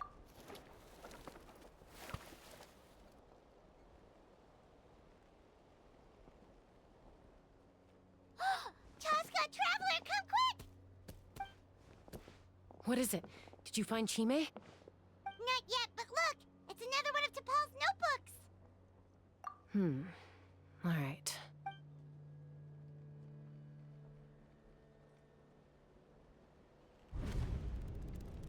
Log number 428. We decided to restart the experiments on phlogiston refinement, but without telling. This is the final obstacle to the success of the Phlogiston Wings project. We cannot fall at the last hurdle. Log number 436. Earlier today, suggested using Kukasaurs as an intermediary to extract refined phlogiston. It's certainly feasible, but anyway, as long as our secret experiment succeeds, I'm sure won't bring it up again. Log number 443. We will conduct the experiment tomorrow. But birthday is coming up, so hopefully we'll have a birthday surprise for her. Log number 444. Huh? Why is this log empty? I guess whoever wrote down the log number was prevented from recording the results.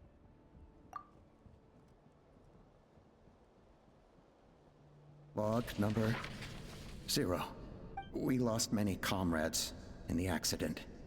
Among them are friends, lovers, and children. But we cannot stop now. We will keep their legacy alive and carry their dreams forward. As of today, we are scrapping the artificial refinement method.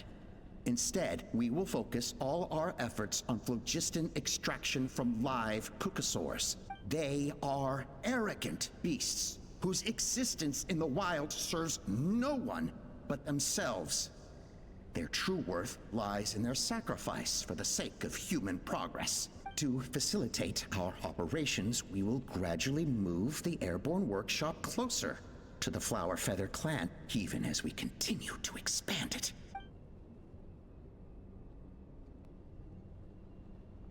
All this we do to create a world where the skies are for all of humanity to share. All this we do to make T'Pol's dream a reality. Given the way this is written, not to mention the fact that the numbering has started over from 0, it kinda sounds like this is someone new. Does that mean that T'Pol's already... There's also a letter tucked in the end of the notebook. It's from Puma.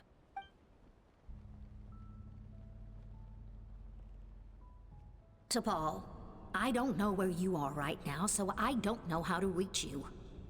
My best bet is to send this letter to the Flower Feather clan. Your father is gravely ill. Oh, I know we've had our differences in the past, but he is still your father.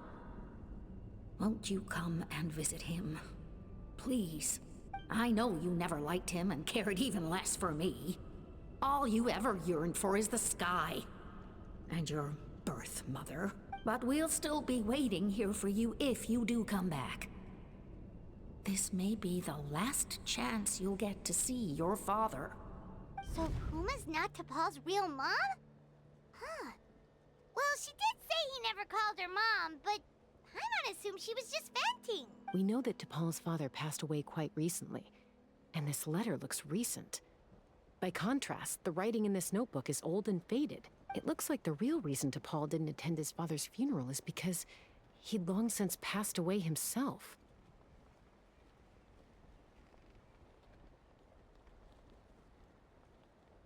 If we ask ourselves why this letter was sent to the Flower Feather clan, why T'Pol always yearned for the sky, and how he got his hands on a relic from the Cinder City, it all points to one answer. That's right. T'Pol was my child. He was born during my days as a wingless wanderer. His birth gave me new hope. I wanted to become the kind of mother who spent her days as a valiant rider, soaring the skies. Not an aimless, wingless nobody. But his father wanted to settle down, to give his child a safe, sheltered life in his tribe. We fought about it constantly, until the love we once had for each other was gone. He started a new family, with another traveler who was also looking to return home. And I went back to the Flower Feather clan, alone. I had no idea that despite being raised among the children of echoes, my child still harbored dreams of the skies. Can you imagine, Chasca? The joy and surprise I felt when he showed up at my door, asking to join the flying trials. Or how proud I was when he said he wanted to prove his own worth, rather than relying on my position as elder. And then the anguish that overcame me when he was rejected by the Cucusaurs and became wingless, just as I had after my injury. You've got a lot of nerve showing your face here. Don't take this the wrong way, Chasca. I'm not here for a fight. I just want to talk. Isn't that your preferred way to resolve things? I trust you've learned of T'Pol's wish on your way here. A world where the skies are for all of humanity to share. If only his dream can be realized, no one will ever have to lose their wings again. Our aerial prowess will be greater than ever before. War will never again come at such a great cost. The loss of Koichi is a tragedy that need never be repeated. So tell me, Chasca, do you really wish to see the phlogiston wings forever grounded and gathering dust? Nothing you've said excuses all the conflict you've caused. You mean the argument back at the tribe? It was a necessary measure. Sometimes this is the only way to accelerate the pace of progress. Is a mother harming her children when she coaxes them into swallowing a bitter pill? Of course not. It is a brief moment of suffering for the greater good, and the child would come to understand this in due course. The phlogiston wings are that bitter pill. We will never progress as a tribe if we cling to the scraps the Cucusaurs offer us. Once the people have embraced the phlogiston wings, they will never look back. Even if they learn how the refined phlogiston is sourced. They will convince themselves that the sacrifice of a few Cucusaurs is a small price to pay for our dominion over the skies. But this I had not anticipated. I barely had the chance to introduce the phlogiston wings to the tribe before you found this place. Your plan was hardly foolproof. Yet, it can still be salvaged. Chasca, traveler. You are the hope of humanity. I'm sure you have your doubts about my methods, but know that my love for humanity and for Natlan is genuine. You know me, Chasca. And you know that I've always treated everyone in the Flower Feather clan as my own children, as fellow humans. Surely you can understand my perspective. Alpa, Natlan doesn't belong to humans alone. And truthfully, neither do I. How many times has the Abyss invaded Natlan now? And yet despite how much stronger it is than us, Natlan still stands as a nation of humans and saurians. Peace imposed by force will crumble in a matter of days, because social bonds are what hold a civilization together. Weren't you the one that taught me that? And yet you would break the bond we share with our saurian companions to take more power for ourselves? That's as stupid as hacking your own arm off to use it as a club. They are wild beasts, driven purely by instinct. How could they possibly understand human social bonds? How did someone like her ever become a writer?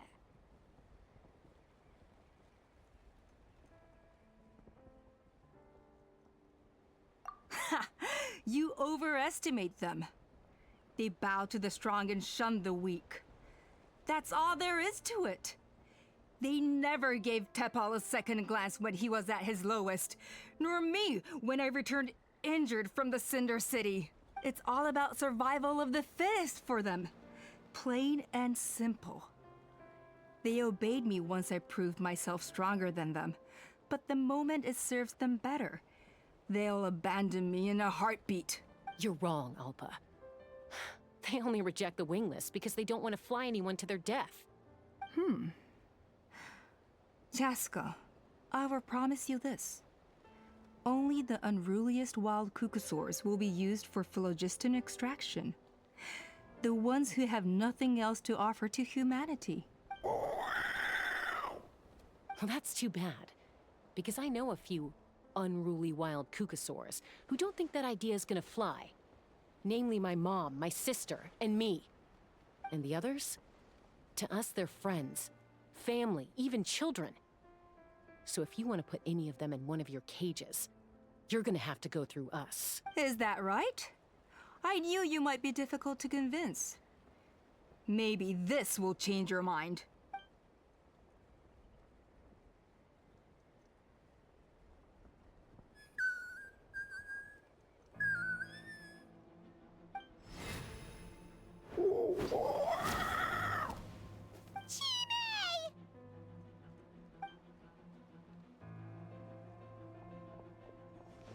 Alpa! Careful! Don't make any rash decisions. Unless you want to see her suffer. Oh no, that's one of the extraction cages! I told my subordinates to take control of the tribe while I was away. Luckily for them, our strongest warrior and our most powerful ally aren't there to stop it. Take control? What are you planning to do with Mutota and his supporters? Merely accelerate their inevitable downfall. They cannot stand in the way of progress forever. It is not the move I wish to make, but I'm afraid you and your friends force my hand. And since you insist on imposing me too, I have no choice but to keep you here until the dust has settled. So that's what you meant by I just want to talk. You never intended to negotiate. You just wanted to stall us. No, Chasca. I genuinely hoped I could win you over. You are the strongest warriors we have. Put down your weapons, and I promise you that no harm will come to this young Saurian. I just need you to stay here for the next couple of weeks or so, while my people consolidate their power. Then, I will give her back to you, and you'll be free to leave. As long as the majority supports our vision, even the Pyro Archon cannot meddle in our internal affairs. Your vision is deranged, and the Flower Feather Clan will never support it. You sure about that? Then wait here and see. Time will tell. What do we do? Even if the whole tribe fights back, Mutota's in grave danger! Stop delaying the inevitable! Drop your weapons and get into the cages, now! She's still holding Chime hostage. Is there really no other way?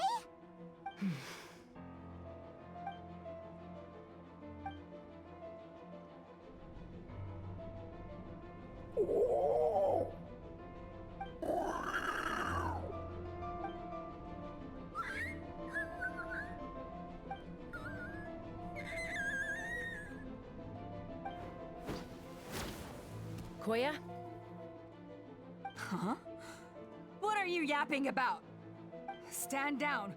Drop your weapons, now! This instant! Ah! Ah! No! The relic!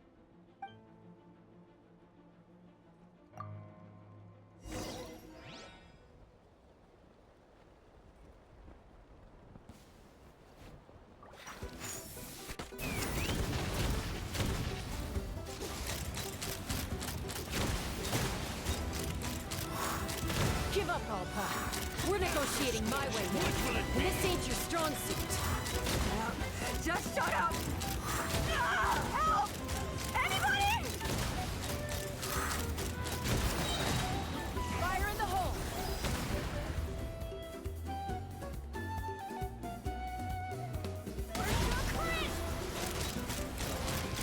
Hey, something's up with this relic!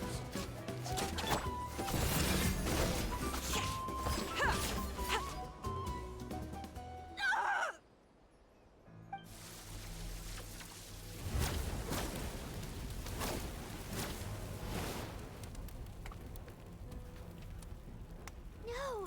What is she doing? She'll bring us all down with her! But why? We stabilized the relic!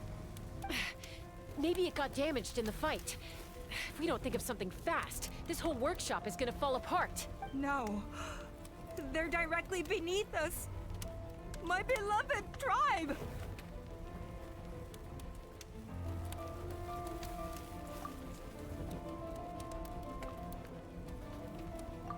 Okay,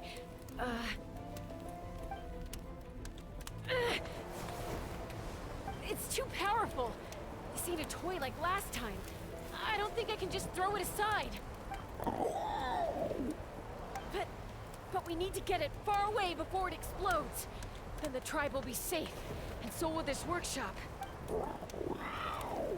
Koya, remember when we were kids? Come on, let's take this thing high up into the sky. Don't worry, I know I can get rid of it before it explodes. We're talking some surface wounds at most. All I need is for you to catch me at the end, just like old times. I can't hold it back anymore. We have to go! Don't be insane! Alpa! What are you... You're a fool, Chasca! Why would you choose such a risky solution? We cannot entrust the safety of our tribe to this wild Saurian! I'm the fool! You really think you can stand a better chance than me? Sure, it may be asking too much for an ex-wingless to escape the blast radius in time, but I can fly it a safe distance away, even if it's the last thing I do.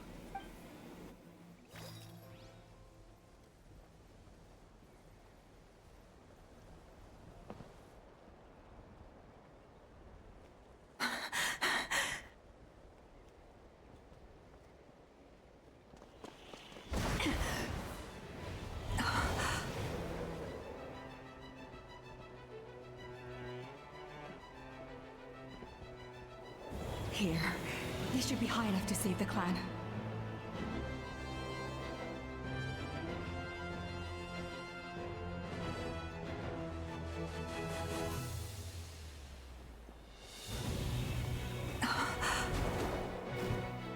What?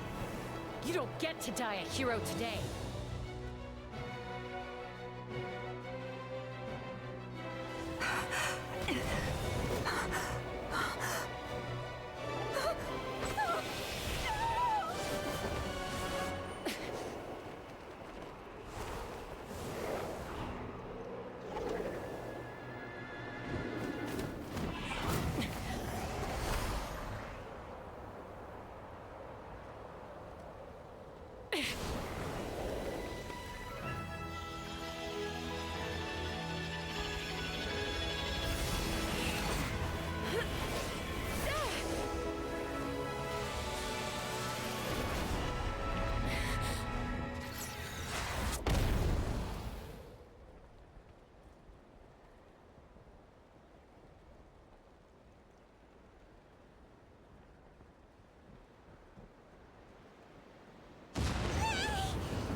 Koya, are you hurt? Let me take a look at you. What do you mean, I'm fine? Didn't I tell you to catch me on your back? Why did you try to shield me from the blast? Accident? Yeah, right. Seriously, you're as stubborn as ever. Chasca, Koya! How are things looking here?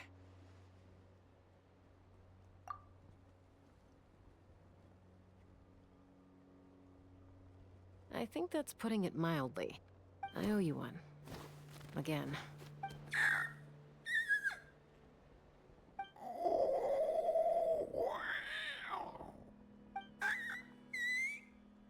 Oh, but be honest. Do you still think Kukasaurs can't form bonds? Mom, I'll figure out the refinement problem. I'll find a way. You don't need to worry about it. I just need some more time. That's all I ask.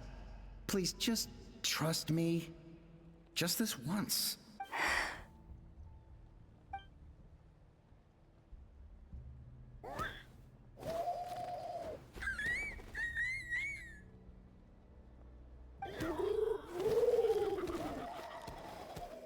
The Flower Feather Clan yield to the strong. And it's up to the winners to define what strength means. So it looks like it's my turn to yield. Koya! Koya!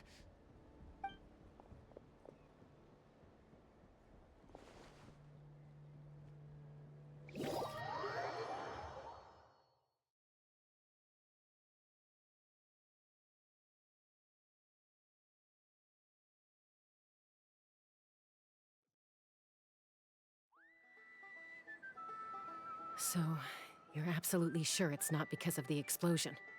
Yes, for the 10,000th time, I'm sure. The blast barely touched her. The reason she fainted was old injuries playing up, compounded by overexertion in recent days. The moment she finally relaxed, all the built-up stress finally caught up with her. And no wonder. Honestly, she's just like you. Anyway, now you know how we feel when you go off risking life and limb. Your mother and I would both appreciate it if you lived less dangerously. You know she wrote to me from the Masters of the Night Wind, just to scold me for not doing enough to keep an eye on you. If she wasn't so busy with work, you can bet she'd come back here and chew us both out in person. I'll find an opportunity to apologize to her. I promise. You'd better. No more avoiding us, okay? And don't get me started on all the checkups you've missed. Got it. Got it. Huh? Koya, you're awake. I'll go let everyone know. Hey, but we're not done talking. What are we gonna do with her, Even after everything that's happened, she still hasn't figured out how to start the conversation with you. She keeps saying, I don't think Koya has forgiven me yet. But if you ask me, she's the one who's scared to open up and have an honest conversation. For all her confidence, she's a very sensitive soul underneath. You'd think as a peacemaker, she of all people would know how to reconcile with her family after a falling out. She must have been a handful growing up. Thank you for being there for her.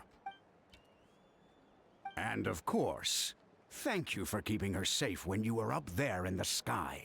Koya, Uncle Cusco, we're here! Ha! I was just telling her that she's not to go chasing danger with Chasca ever again. Cusco, I understand how you must feel. But it's all thanks to Koya and Chasca's efforts that the airborne workshop didn't come crashing down on our heads. Oh, Paimon almost forgot to ask. They didn't hurt you while we were gone, did they? Thankfully, when her co-conspirators tried to arrest me, I was out coaching Koyer and Junan. The two of them were a huge help. They took care of things while I went around rallying the resistance. So, in the end, Alpa's would-be revolt didn't really get off the ground. And as it turns out, not all of the Wingless want to see our dear Saurian friends replaced with phlogiston-powered gizmos. I'm so sorry you got mixed up in this, by the way. We should have caught on to Alpa's scheme sooner. We could have saved so many Kukasaurs from getting hurt. Most of the airborne workshop has now been dismantled. We've just left one small, harmless part intact, and repurposed it as a jail for Alpa and her cronies. Let's see how they like being locked up in a sky prison. So, it looks like there's just one less conflict left to resolve. Peacemaker, you're up. I said I had to wait until things had blown over, didn't I? And now they have. But I still have no idea what to say. Koya, I just want to say, I'm sorry for how things went down back then.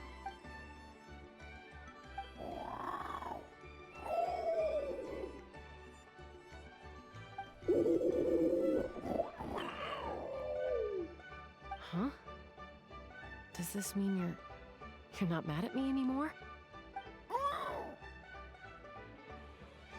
There's that family likeness coming through again.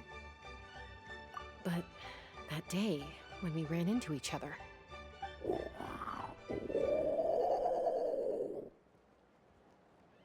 Huh? So then, when did you finally make your peace with it?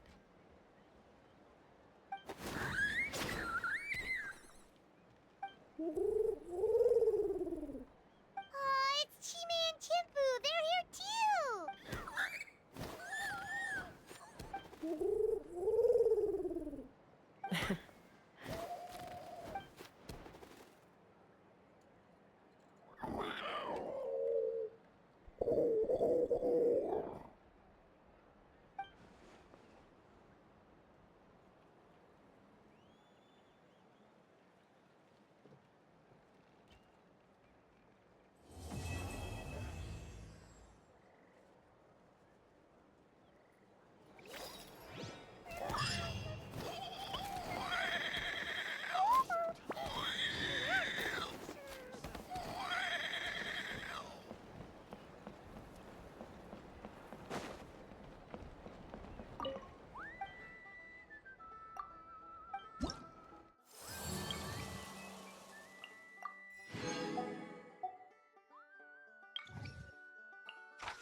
Count me in!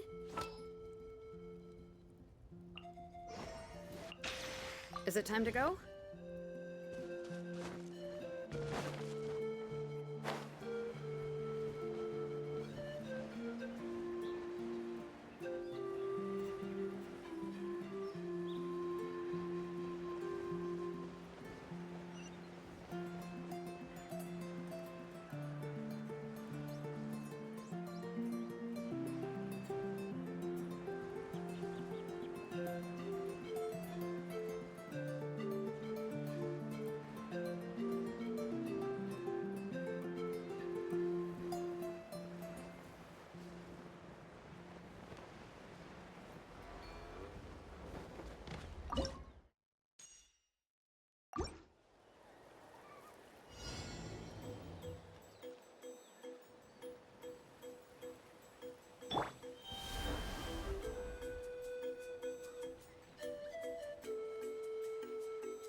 What's up? Let's have some fun, shall we?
Come on!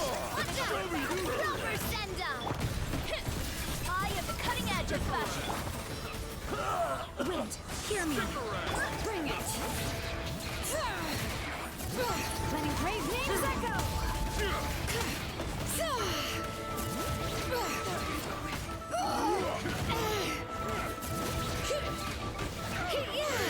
Get blown away!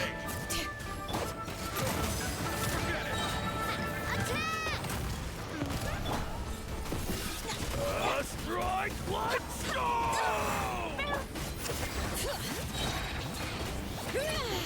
Let the mountain's veins boil! Watch out!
Stay safe.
jumpstart your day.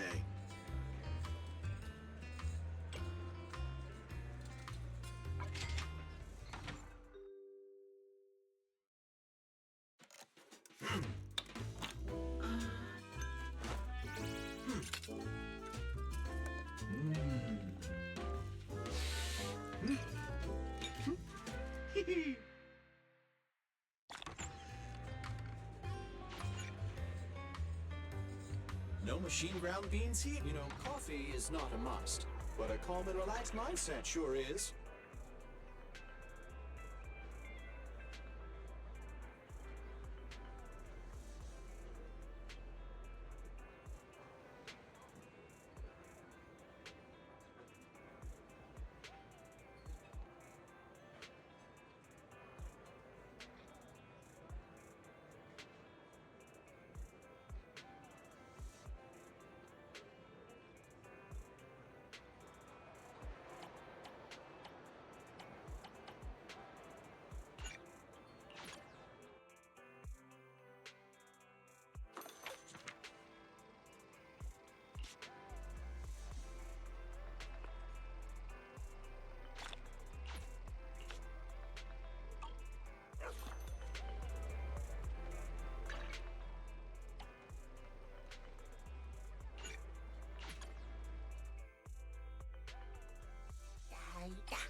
Move it!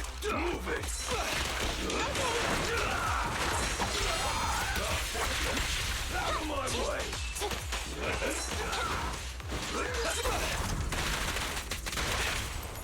Target confirmed. Go. Neat and tidy! Standing by. You rang?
You want to test my hammer?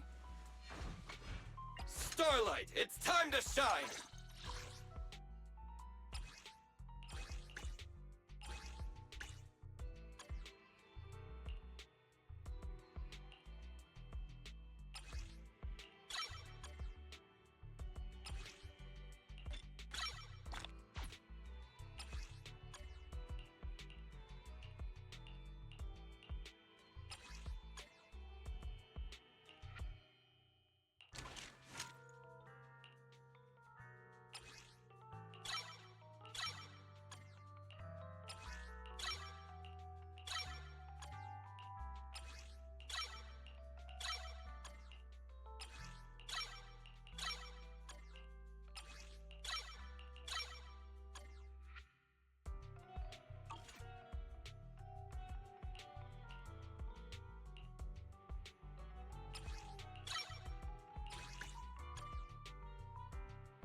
We'll inspect their target. Preparing takedown.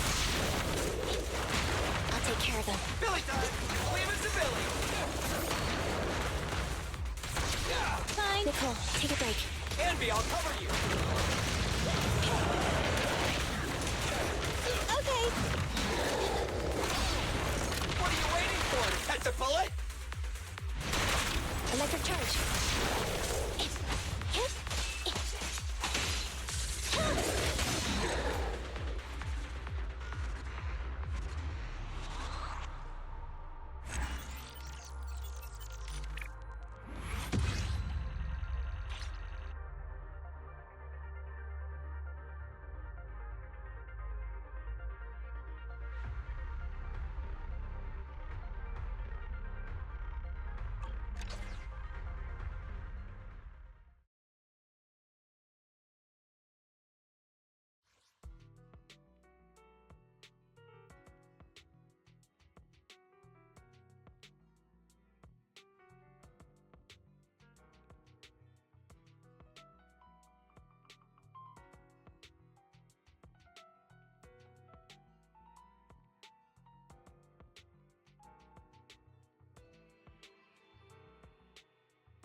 Ready for combat.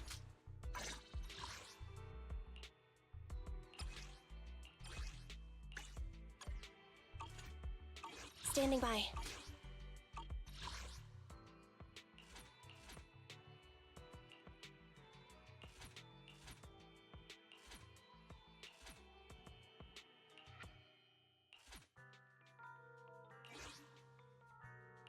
Ready for combat.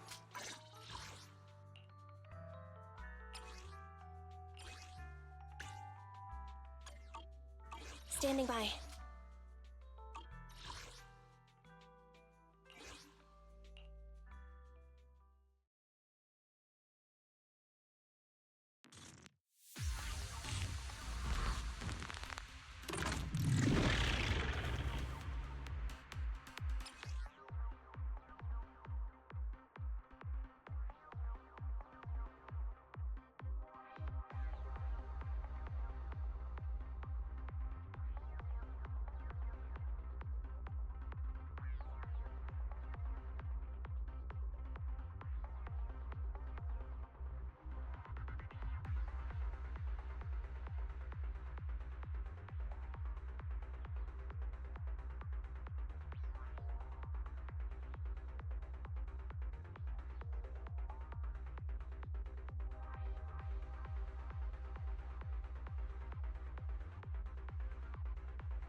Roger. What's this?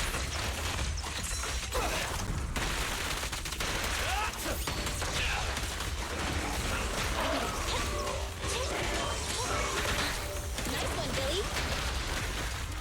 Standing by. Leave it to Billy. I'm here. Roger. You ready? Standing by. Roger.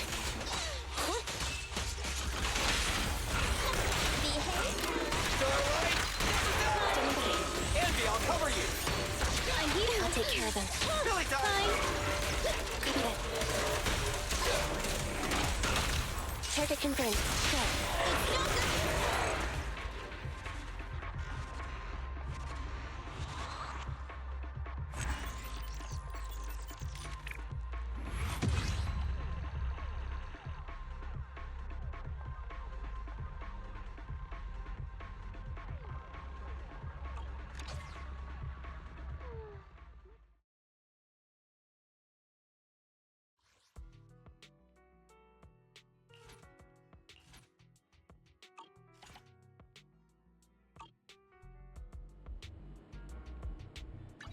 Hey, don't look down on me.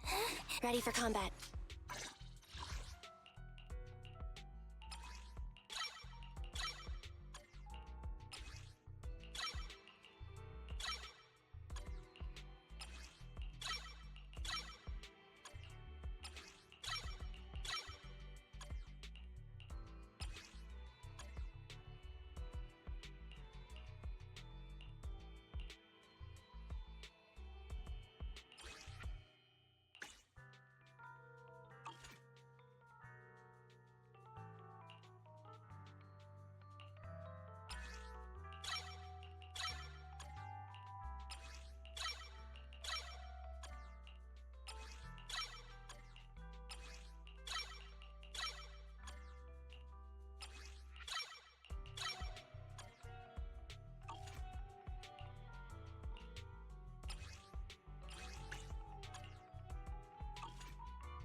Hey, don't look down on me.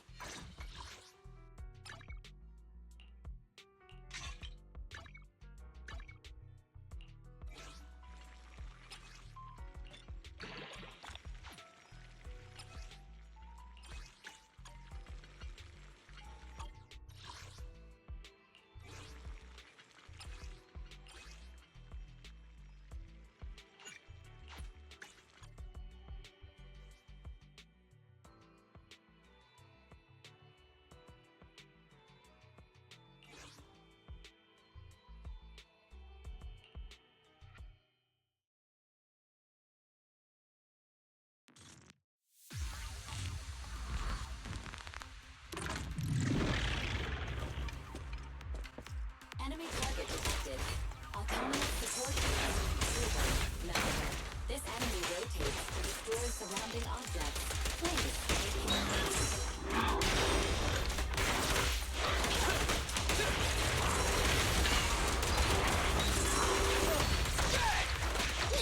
Andy, I'll cover you. Billy, don't raise your gear. Billy time. I'm here. This won't hurt. Revolver, back for the kill.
Starlight, it's time to shine!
You want to test my hammer? I have 2 guns, so double the accuracy.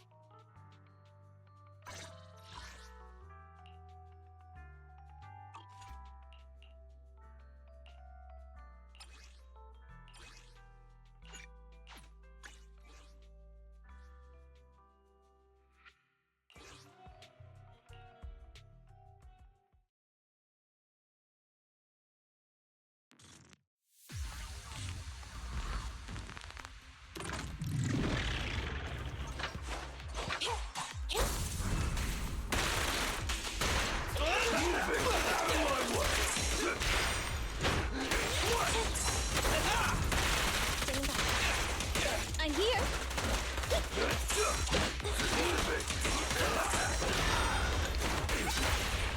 What are you waiting for? Catch a bullet? Preparing takedown. Let's Climb. Roger. leave it to Billy. Fine. Copy that.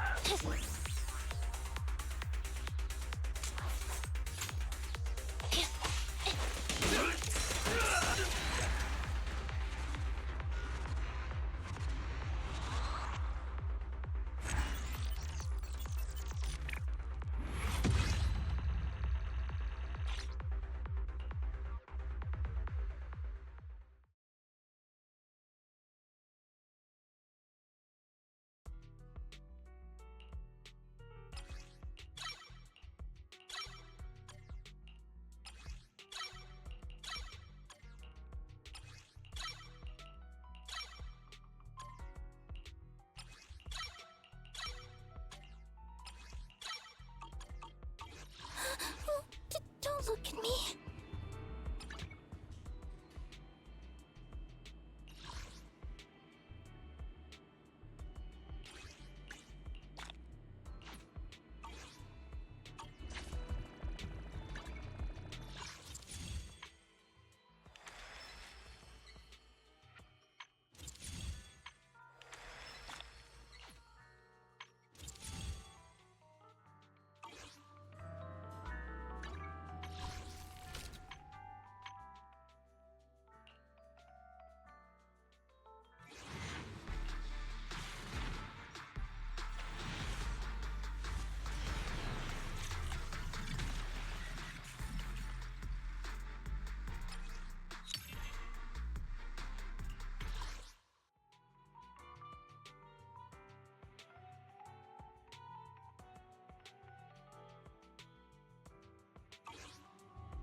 Check out the menu. You name it, I make it.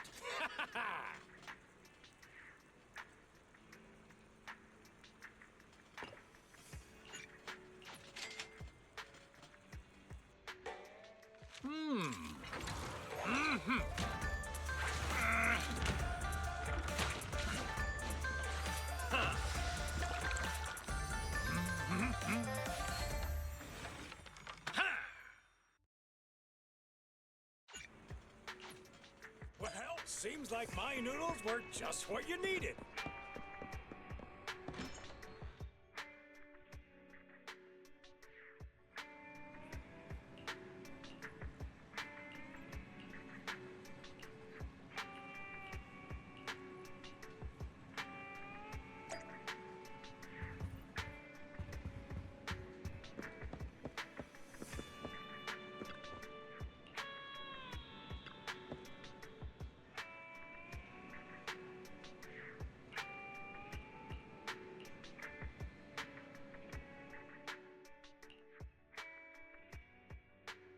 Sorry to barge in like this, but it's urgent. Extremely urgent. And frankly, explosive, so I'm going to keep this short. Hey, Can I get a cup of tea? You're asking a lot. Best I can do is tap water. Oh, don't I always bring you quality commissions? What's wrong with showing me a little comfort? It's simple. Routine investigations are back on in Hollow Zero. What? Uh-huh. You heard right. And this time the Association seems to be waging a protracted war, dragging out multiple operations over an extended period of time. As soon as I heard the news, I immediately thought of my favorite client, the legendary Phaethon. I'm guessing you'll want to join in on the investigations, so I've used some resources to leave a back door open for your recruitment. Just finish a test commission inside Hollow Zero, and you'll receive credentials to be contracted Hollow Zero investigators. Valuable news indeed. Worth at least a cup of tea.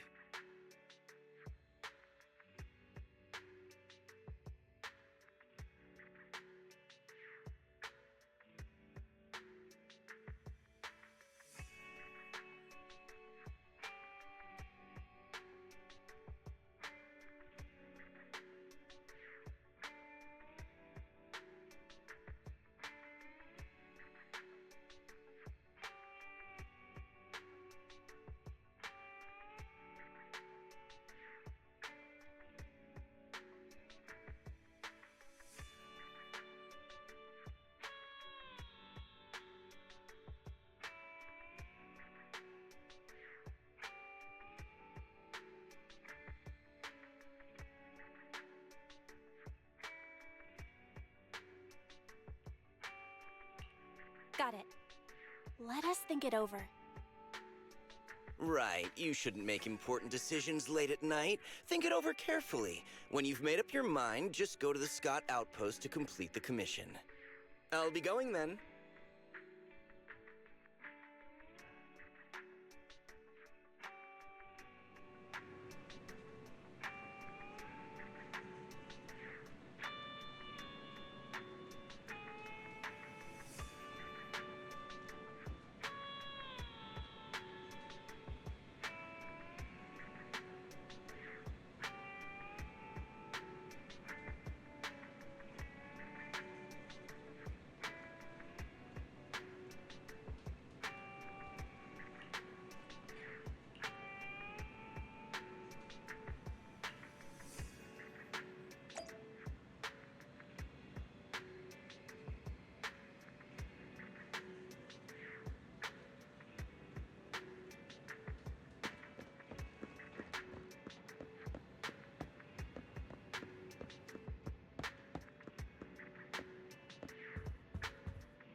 Hollow Zero investigation.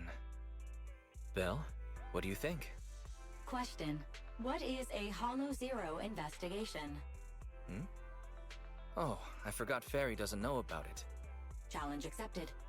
Searching the Hollow Investigative Association database for Hollow Zero.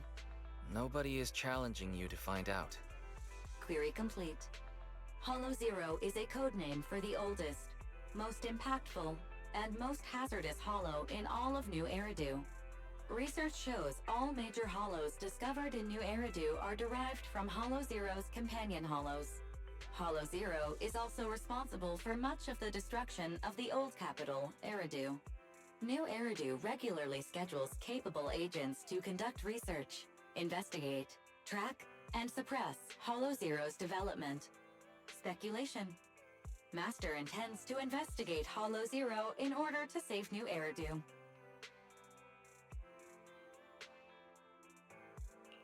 Bzz, I'm sorry, but that's the wrong answer, Fairy.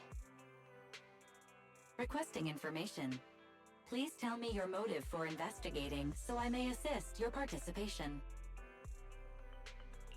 Okay, but you have to tell me about your motive and agreement first. Question. Is this what is called provoking someone? How is it provoking? Belle just wants to make sure we're being honest with each other. My apologies. I am not authorized to answer unnecessary questions about my agreement and motive. Answers will be provided in due course. I'm sorry. We can't tell you our exact motives for investigating Hollow Zero. But you should realize, Fairy, that the rewards in there are very valuable indeed. And the place where my sister and I grew up is in the old capital. It's been completely destroyed. Whoops. Looks like Fairy just tricked us. Don't worry. Consider it a token of our sincerity. Since we've made up our minds, let's do as Shepard said and go to the Scott outpost in Hollow Zero.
don't look down on me.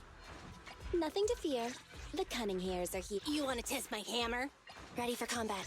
Let's move. Hey, don't look down on me. Starlight, it's time to shine!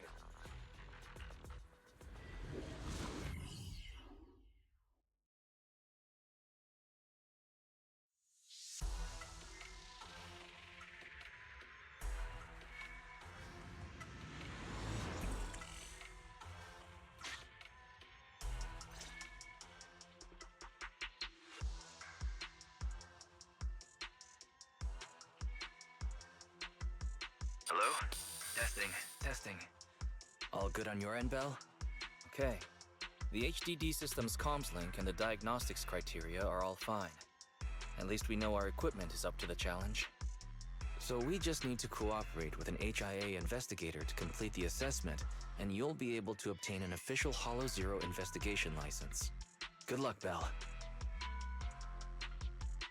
I'm the HIA investigator in charge of this operation. You may refer to me as the Examinator. Refrain from using weapons beyond the allowed specifications. Do not deviate from the planned routes during operations. I'm sure you're already familiar with all these rules. Still, I'd like to remind you that the difference between Hollow Zero and other Hollows isn't just its size. If you underestimate the threats of Hollow Zero and don't prepare for its variations, you'll pay a painful price. After all, the Association is not obliged to purchase personal insurance for outsourced personnel. Of course, the Association also provides simulated Rizonia to assist candidates. Make good use of the special traits provided by Rizonia to enhance your squad's combat capabilities. Off you go. I'll judge your performance fairly. Commission start. Objective: clear qualification assessment. Edge.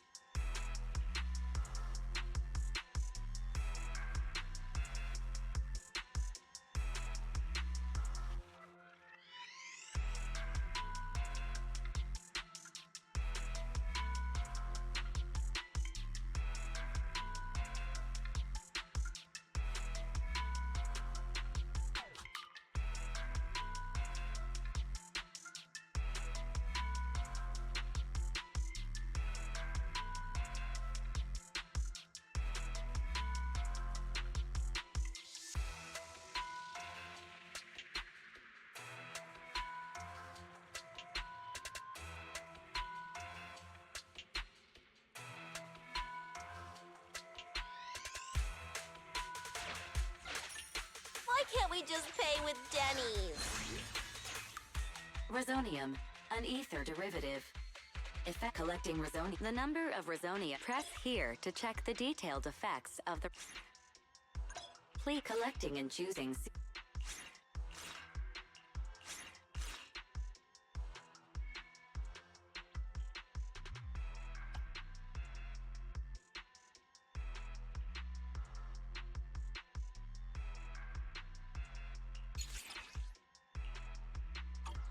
With that, you should have a rough idea of the importance of Rizonia.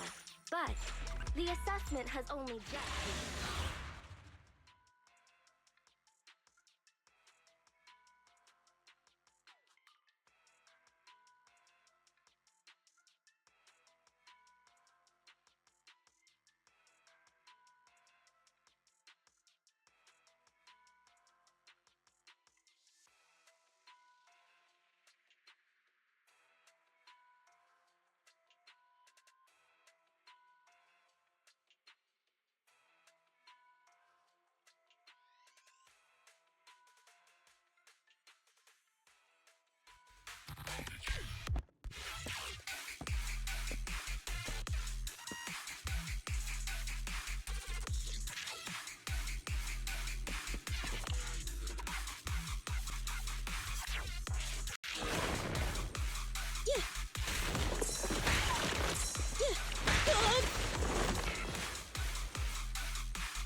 Get away from me!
Andy, reporting in.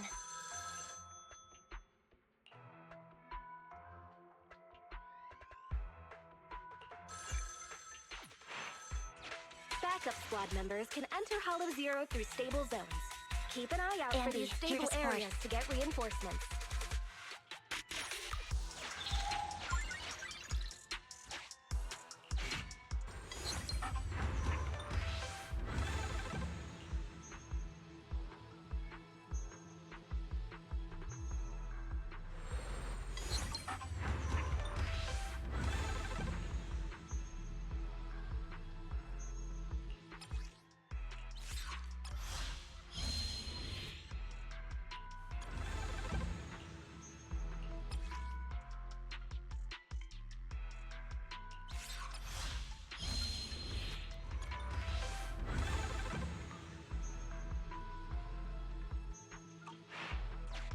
Nicole hates it when I spend money.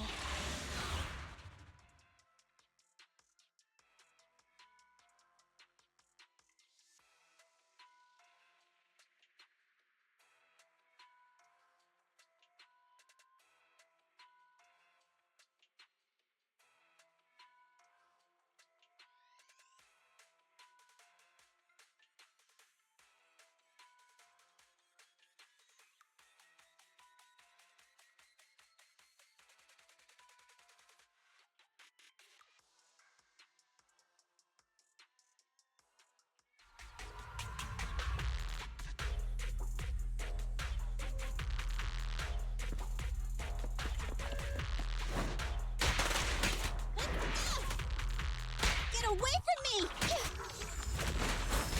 Hey! Hey!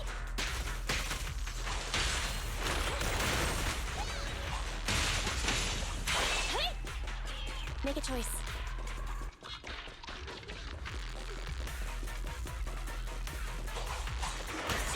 Fine. Roger. Hit. Hit. Opening. Standing by. Copy that. Moving up. I'm here.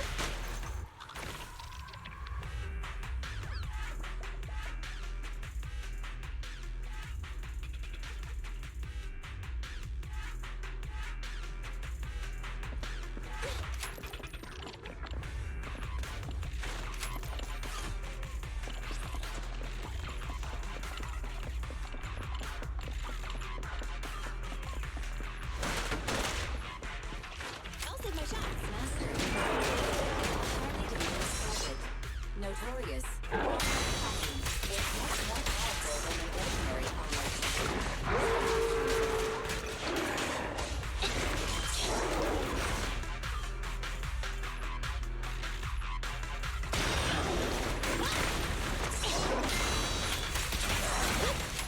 Woohoo!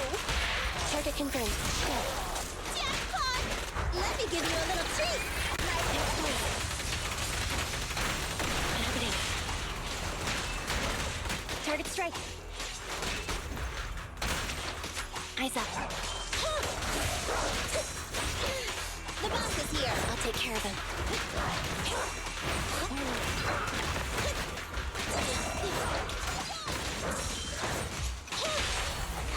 Behave now. Time to reload. Wait. 1 signal indicates some activity. 2, significant activity. 3 is an intense reading. And 4... What's going on? No way. That's impossible. What's that sound? Wait.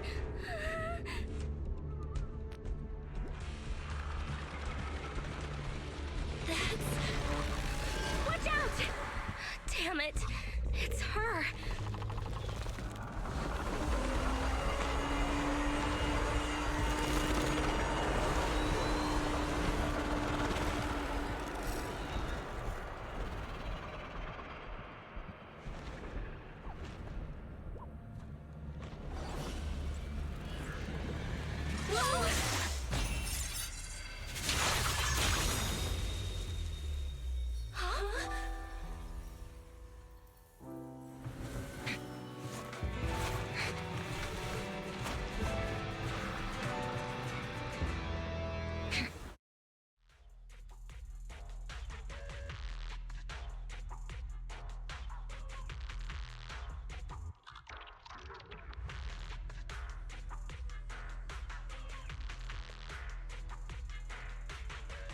Chief, remember to keep a safe distance from the target.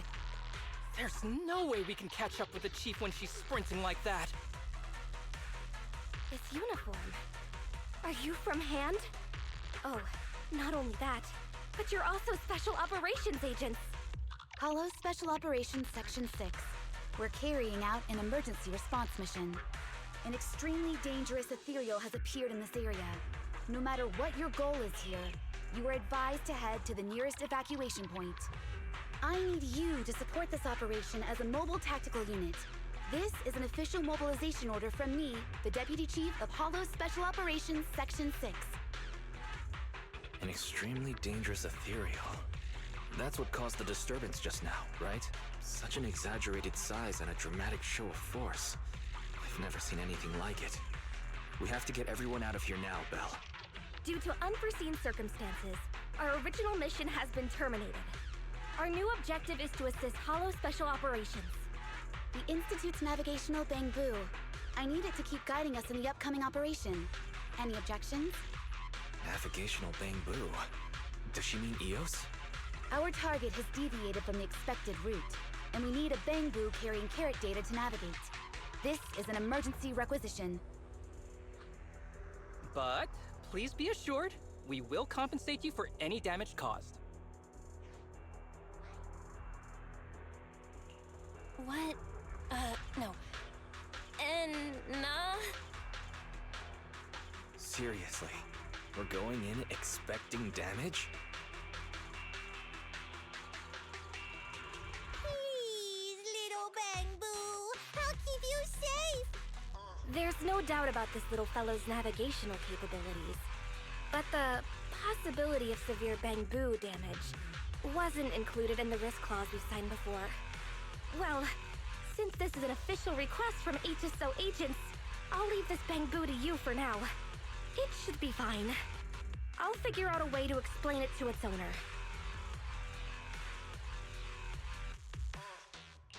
Fine? How come she just went with it? Shouldn't she ask us first? Keep it down, Belle, or we'll get caught. After all, they don't know that this navigational Bangbu is remotely controlled. The HSO agents are the best of the best. Besides, assisting them is our only option at the moment. At any rate, acting as a navigational Bangbu or not, our task remains the same. We just need to lead their team in the right direction.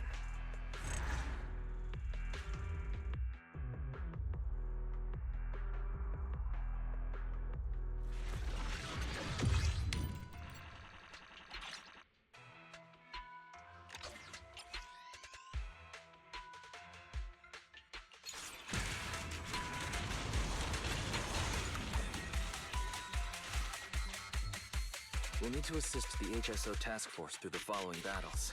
I guess that gigantic ethereal over there is the HSO's target. Master, the ether activity of this area has reached an all-time peak. I suggest you complete the operation and clear the area immediately.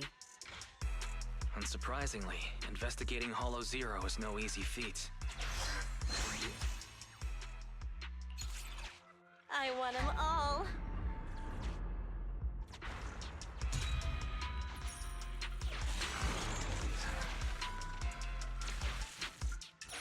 Can we buy movie tickets with this? Villains beware! The Starlight Knight is...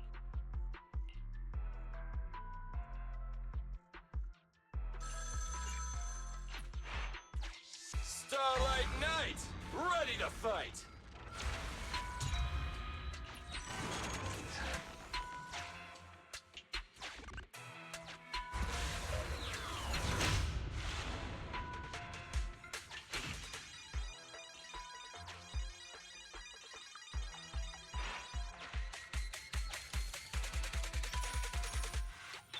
Encrypted area data extracted. Retrieved number 7.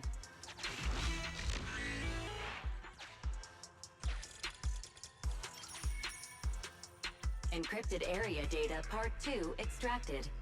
Retrieved number 7.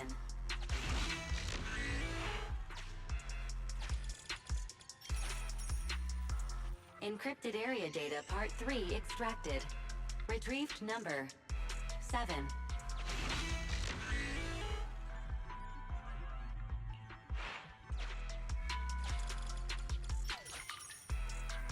Encrypted area data part 4 extracted. Retrieved number 7. Data collection complete.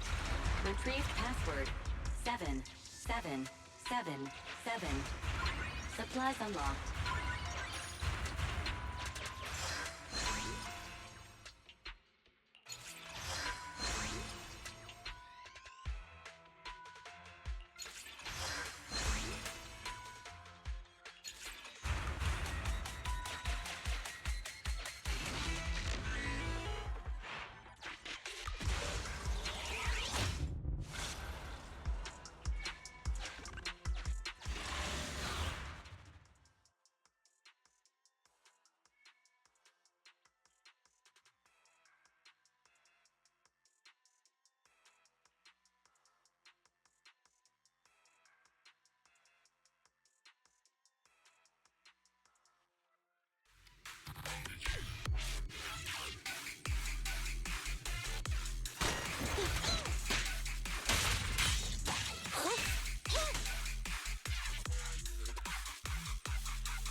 Maintain combat formation.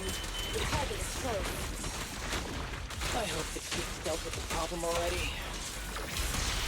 Will we get loads of snacks if we take those kinds of materials?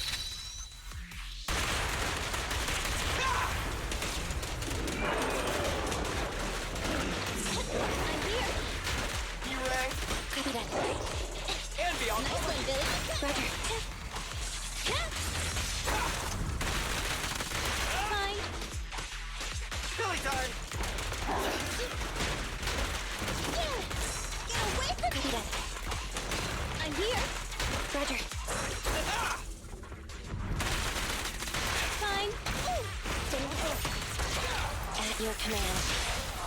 Move over. Time for the wheel.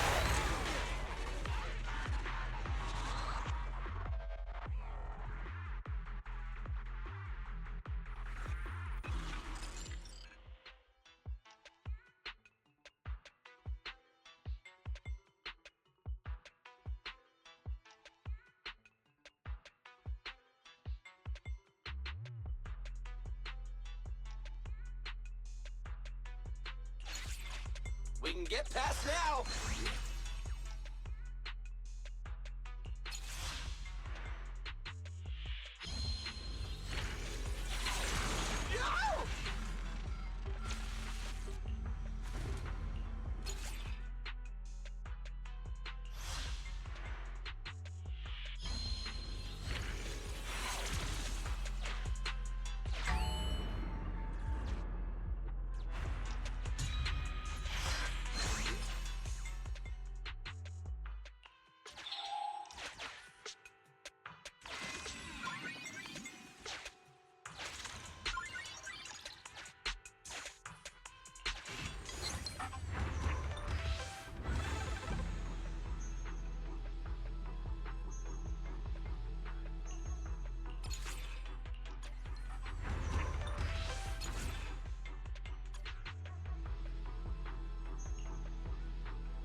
Nicole hates it when I spend money.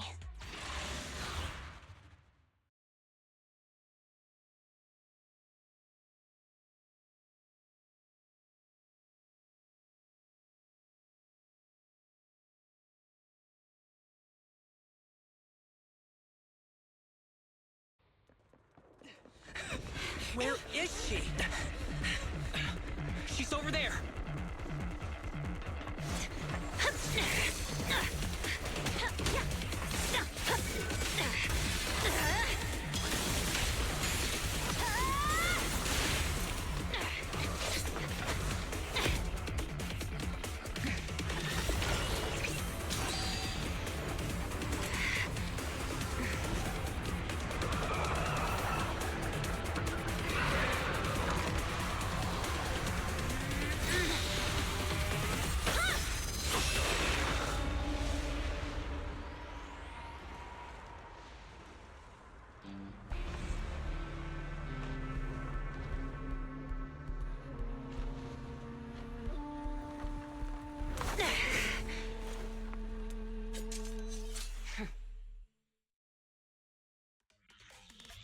saw the chief. She's there. She managed to repel such a huge ethereal all on her own with nothing but cold steel? Arresting proxies isn't included in HSO's job description, right? Miyabi, status report. Are you alright? Not quite. It was a clean slash. It should have struck the ethereal instantly, like a wooden mallet hitting a porcelain vase. But it felt cumbersome, more like dragging a piece of chalk over a blackboard. Oh, I get it, Chief! It was like splitting the cutting board in half when you just want to cut a slice of butter. I'm not sure you got it, Sokaku. The chief meant that her attack failed to injure Nineveh in a significant way, so we need to track it down once more. Leave the reconnaissance to me. It's hard to lose track of such a big target. There are ethereals flocking here, likely drawn in by Miyabi's skirmish with Nineveh. We'll take care of them if you don't mind, Chief. All right. Section 6. Prepare for battle.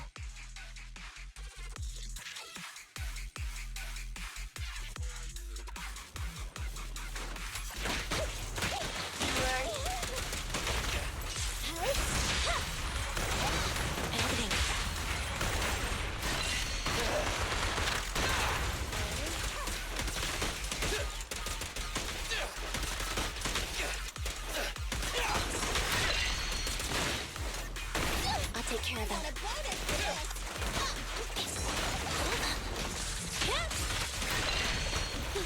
Enemy target detected. Corrupted bandit, frenzied maniac. Their mutated limbs are capable of shredding living targets. Standing by. Okay. Roger. I got you. Okay. Copy that. The boss is here. You rested? Thunder, this won't hurt. Starlight? I've detected a highly dangerous target. Notorious Thanatos. This one. It's far more dangerous than an ordinary ethereal. Please be careful. Roger. And Fine.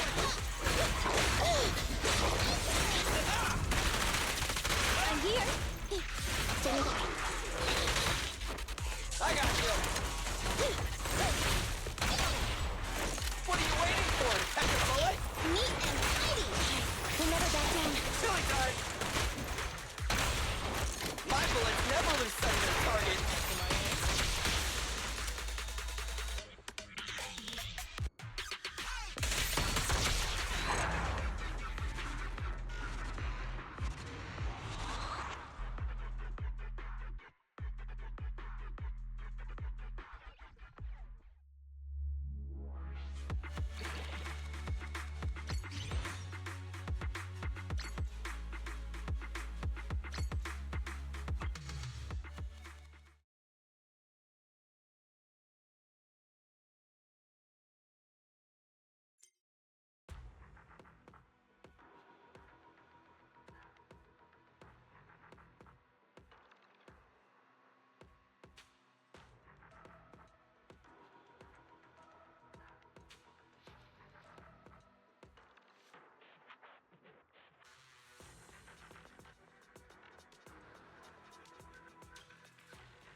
Despite its abrupt start, the operation went smoothly.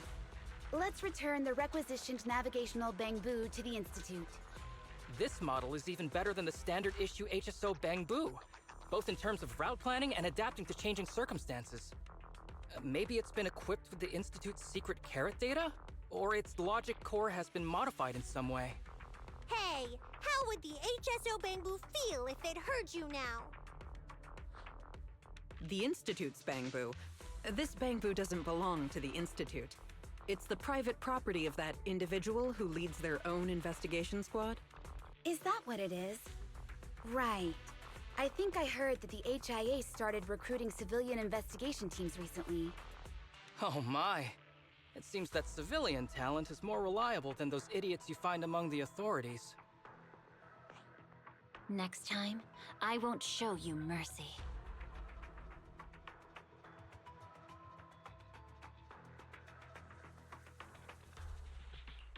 I'm a law-abiding citizen of New Eridu. Please spare me. You always say the weirdest stuff without warning, Chief. The Chief means that she's looking forward to working with this investigation team leader again. Duty calls. We need to go back and report our findings. Let's take our leave.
There.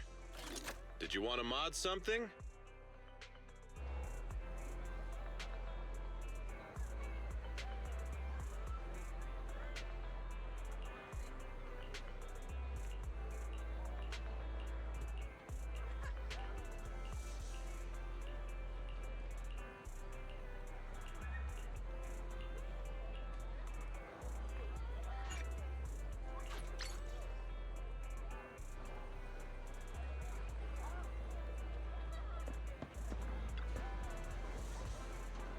Afternoon!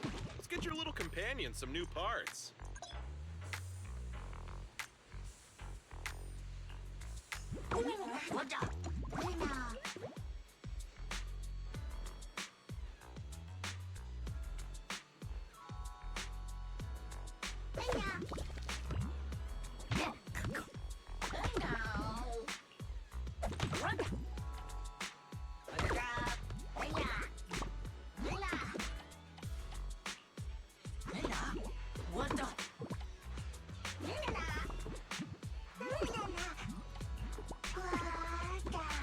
I got plenty of new ideas. Let's try them out on EOS one by one.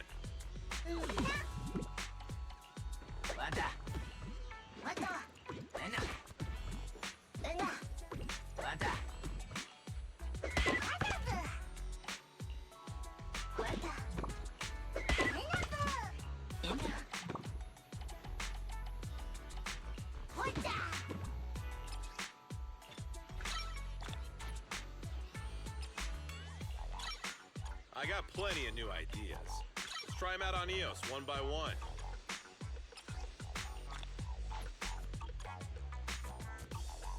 You got any questions? Come find me anytime. I'll be here.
dinner yet?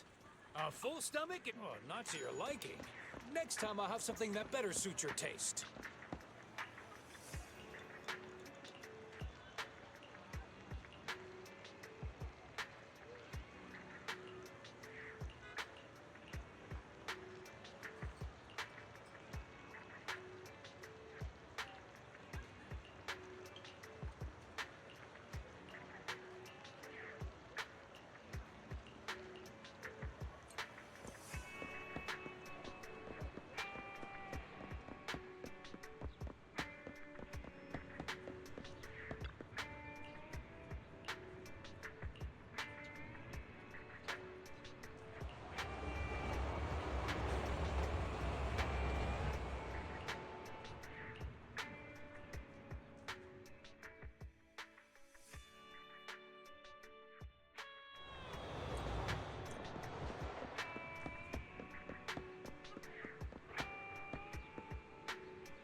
done.